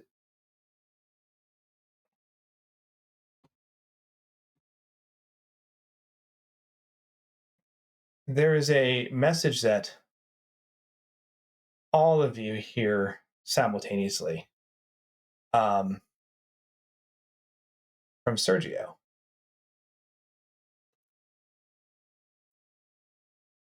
It says,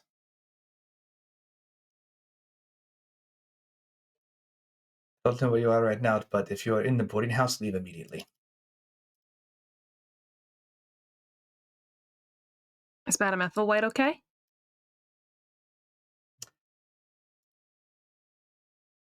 There's a pause, and he says,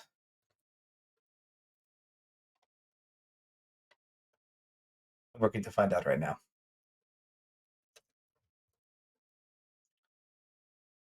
Do you have anything else? Like what happened?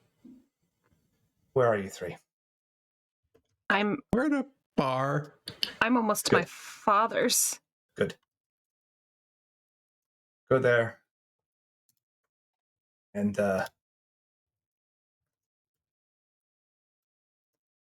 be safe. Something's not right. And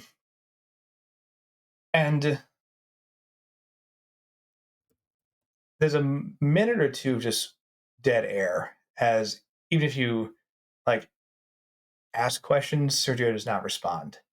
But you can kind of feel his tension as something is happening.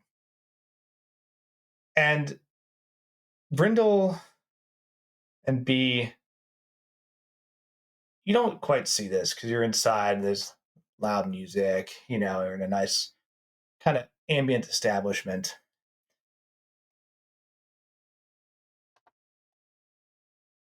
But Lavinia, you see it before you feel anything.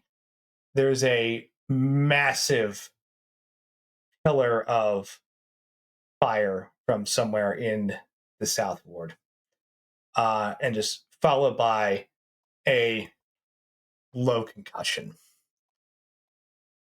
as it quickly just erupts and vanishes as then smoke starts to fill the sky.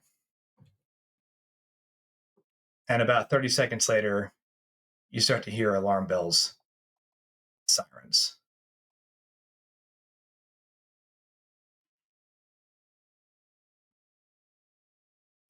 I think we'll call session there. Oh, They blew up our boarding house. If they killed that old lady and her cat, it's over for them. That's Yeah. true. That's true. Hopefully That's Sergio true. was able to get in time, but there will be a great what's it called? Reckoning if anything happens to Madam Athelwhite. I'm gonna roll. No, no. you can't kill her. You can't kill her. I'm gonna roll. No, You want to roll now or next session? no. Next session. Open Next the session? session with it. Oh, no, okay. Unacceptable. No, session yeah, with no, yeah. That's the Roll time. now, but then let us know next session. Yes. No. Okay. If Madam Athelwhite dies, we're Oh, we're going to fucking war. I'm going to roll an owlbear. Oh, hold on. Wait, I Damn just it, closed Owlbear. Let me get back in. Fuck. Wait. but then we'll know. That defeats the whole purpose of leaving us at a I'm- cliffhanger. I'm not going to roll the damage until next session. Don't do that to her. She's an old biddy. The DC for this is 17. It's dexterity. She has a +2. If you kill Pretty this good old for an woman, old lady. if you Mhm. kill this old Yeah. woman, Obviously, for can a lot of, can we give her advantage? I'm not opposed to that. Can we give Madam Um, Athelwhite one of our advantages? let's roll Yeah. first and see what happens, but I'm not opposed to it at all. Obviously, Donations for Madam Athelwhite.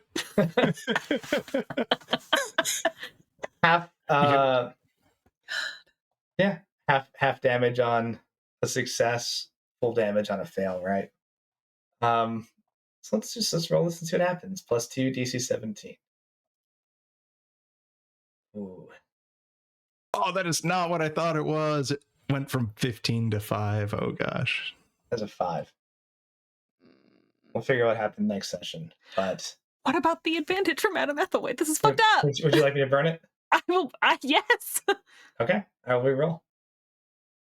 Would someone else like to roll? No. No. Okay. There we go. No, so I don't want this to be your fault. I accept that. That is a 2. Oh, fuck. No. Oh no, Madam Ethelwhite. Hey, I guess we're hey, gonna Brindle, war. your uncle's not getting to prison. Right? Your uncle's not making it to prison. Well, I don't know if it was my uncle that did this though, right? That's the issue. It's very interesting. It looks very reminiscent of what he tried to blow me up with in the sewers right before he told me he'll see me again.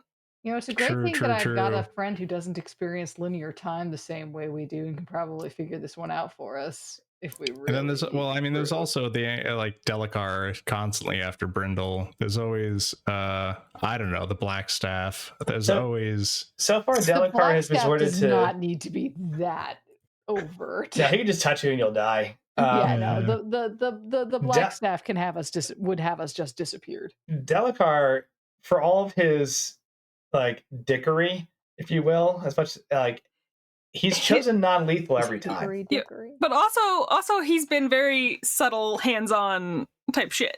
Yeah, that's true. That's true. That's true. He is not. There's- Like everyone he's run into, yeah, he's been punching out old people and like he's a dick about it, but like he has stunned them and left them to be like, okay. Good point. Here's the thing. All right.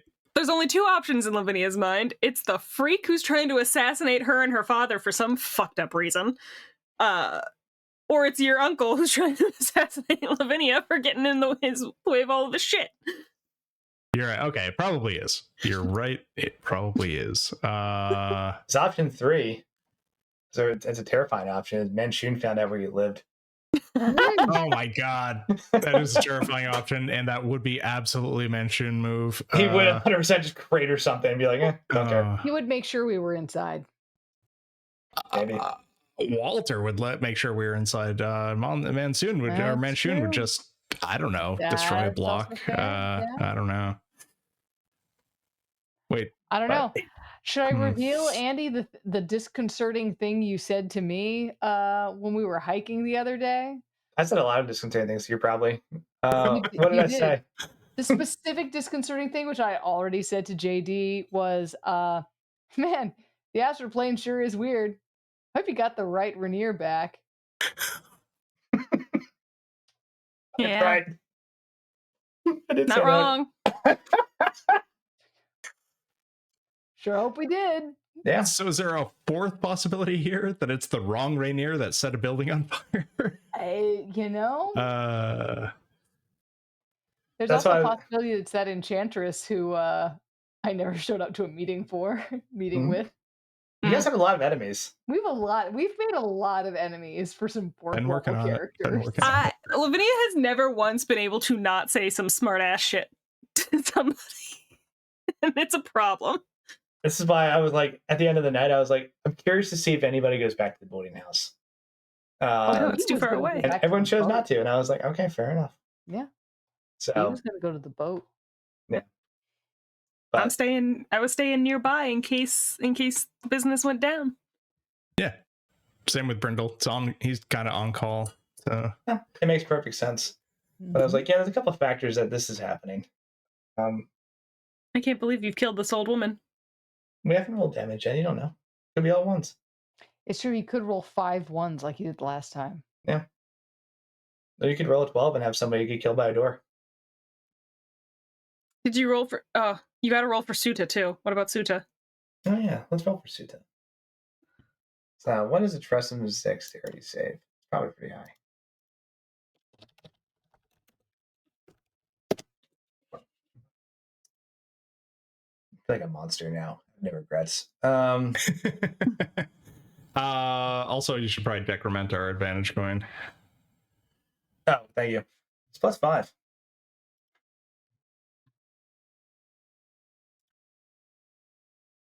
That is a 14. But since you burnt the advantage, +5, so 9 plus 14, or 9 plus 5 is 14. So, but I'll give her advantage too because you burnt the advantage token. That's a nat 1. Okay. Good rolls. Good rolls. Damn. And The dice are telling a story. Albert do be like that. Let's see Well, if dice rolls. Suda dies as well, Oh Advar my will also gosh. be out for Hey, vengeance. save those for your damage rolls, friend. Okay. I just Oh, rolled 2 yeah. nat ones in a row. Hilarious. But yeah, so we'll figure out what happened with that next session. But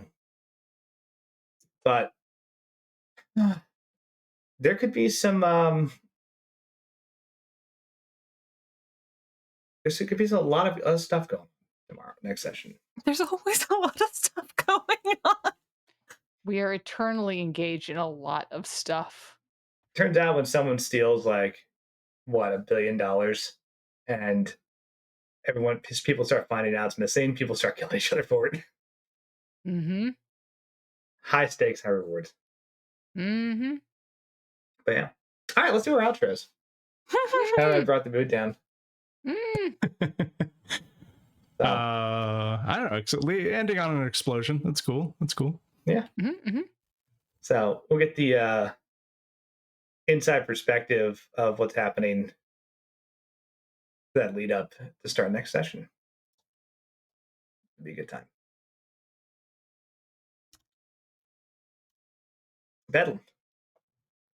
Outro time. Hey, I'm Bedlam. I am and will continue to be Bedlam.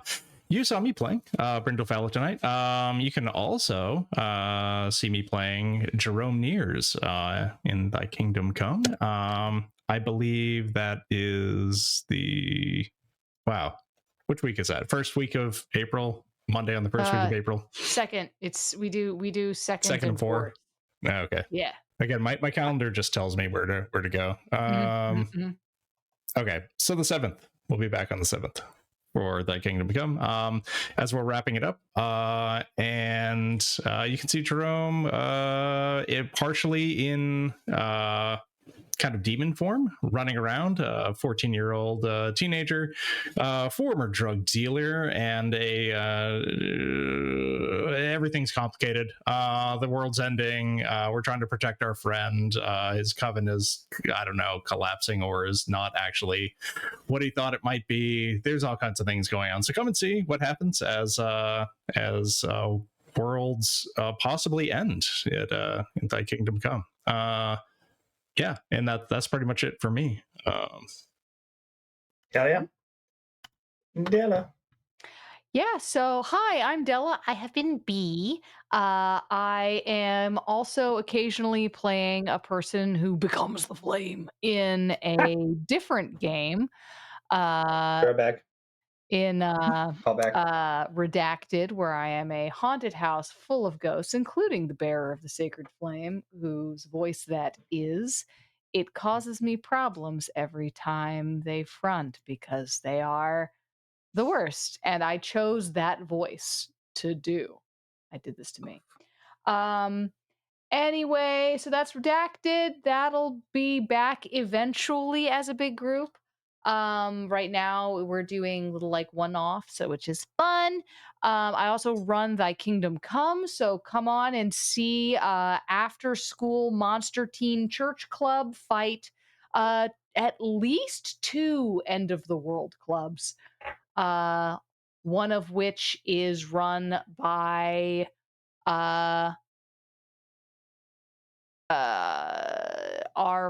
one of which is run by Brendan's uncle, the other of which is run by Jerome's patron's bestie.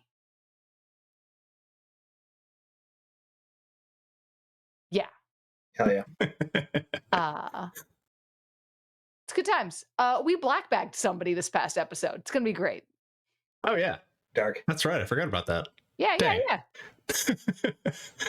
Yeah, Aoife got got a bag thrown over her head, and you should probably stop that from happening. Yeah, you black bag a saint. I guess we're gonna come after you. It's yeah. Hell yeah. In Ellicott City. Yeah. Oh yes, in Old Ellicott City, right by the the flour mill. Oh wow, that's real specific. Yeah. Oh, that sounds like a wild campaign. It's been weird. Julia. Hello, I'm Julia. Hexmo on all social media platforms. Tonight I've been Lavinia Hale. Remember, ACAP does include Lavinia Hale, though she has just kind of been chilling this session. Chilling. Not talking about her feelings, not feelings, relationship, not relationships. Just having a weird time, honestly. It's been a weird time for Lavinia tonight. I will be back provided everyone is available. I'll be back Sunday for Academy H, where I'll be playing Lyra Kroll. And then after that, I believe next Saturday, I'll also be back for class reunion. I think we're finally getting back into that. It's going to be a lot. We're going to go save our little twink from his horrible, abusive father. Because we got to start a war, and we can't do that until he's been rescued from his dad. And he has unfortunately been missing for several weeks. You're muted. Della. I know, I muted myself. I was just quoting Electric Six to myself. Please continue. Fair and valid. Like And that. then for me. Yeah. And then next Wednesday, actually, if you're around, something may or may not be happening here at our usual time. We're tentatively supposed to start next Wednesday, but not sure if it's gonna happen. We'll see. Ooh, exciting. It'll be a surprise. It'll be a fun little surprise for you and me. Other than that, I don't got much going on. Everything I do here with Live from the Apocalypse. I live here, I die here. Have a good night. Hell yeah. And yeah, I'm Andrew. I run the game. I also run Veil Breakers. I'm gonna click a button. And for anybody who thinks I'm mean, I want to show you the Veil Breakers final fight that I'm working on. That we're doing. I want to see it. I want to see it. Not the Necro Dragons. Show me the Necro Dragons. The Necro Dragons. So this is where our lovely Veilbreaker characters have found themselves fighting not one, not two, but 3 Necro Dragons and a very powerful Lich. Oh dear. So they're kind of staged on that. What plane are you on? What is that? Oh, they're I'm sorry. How many of those Necro Dragons are hasted?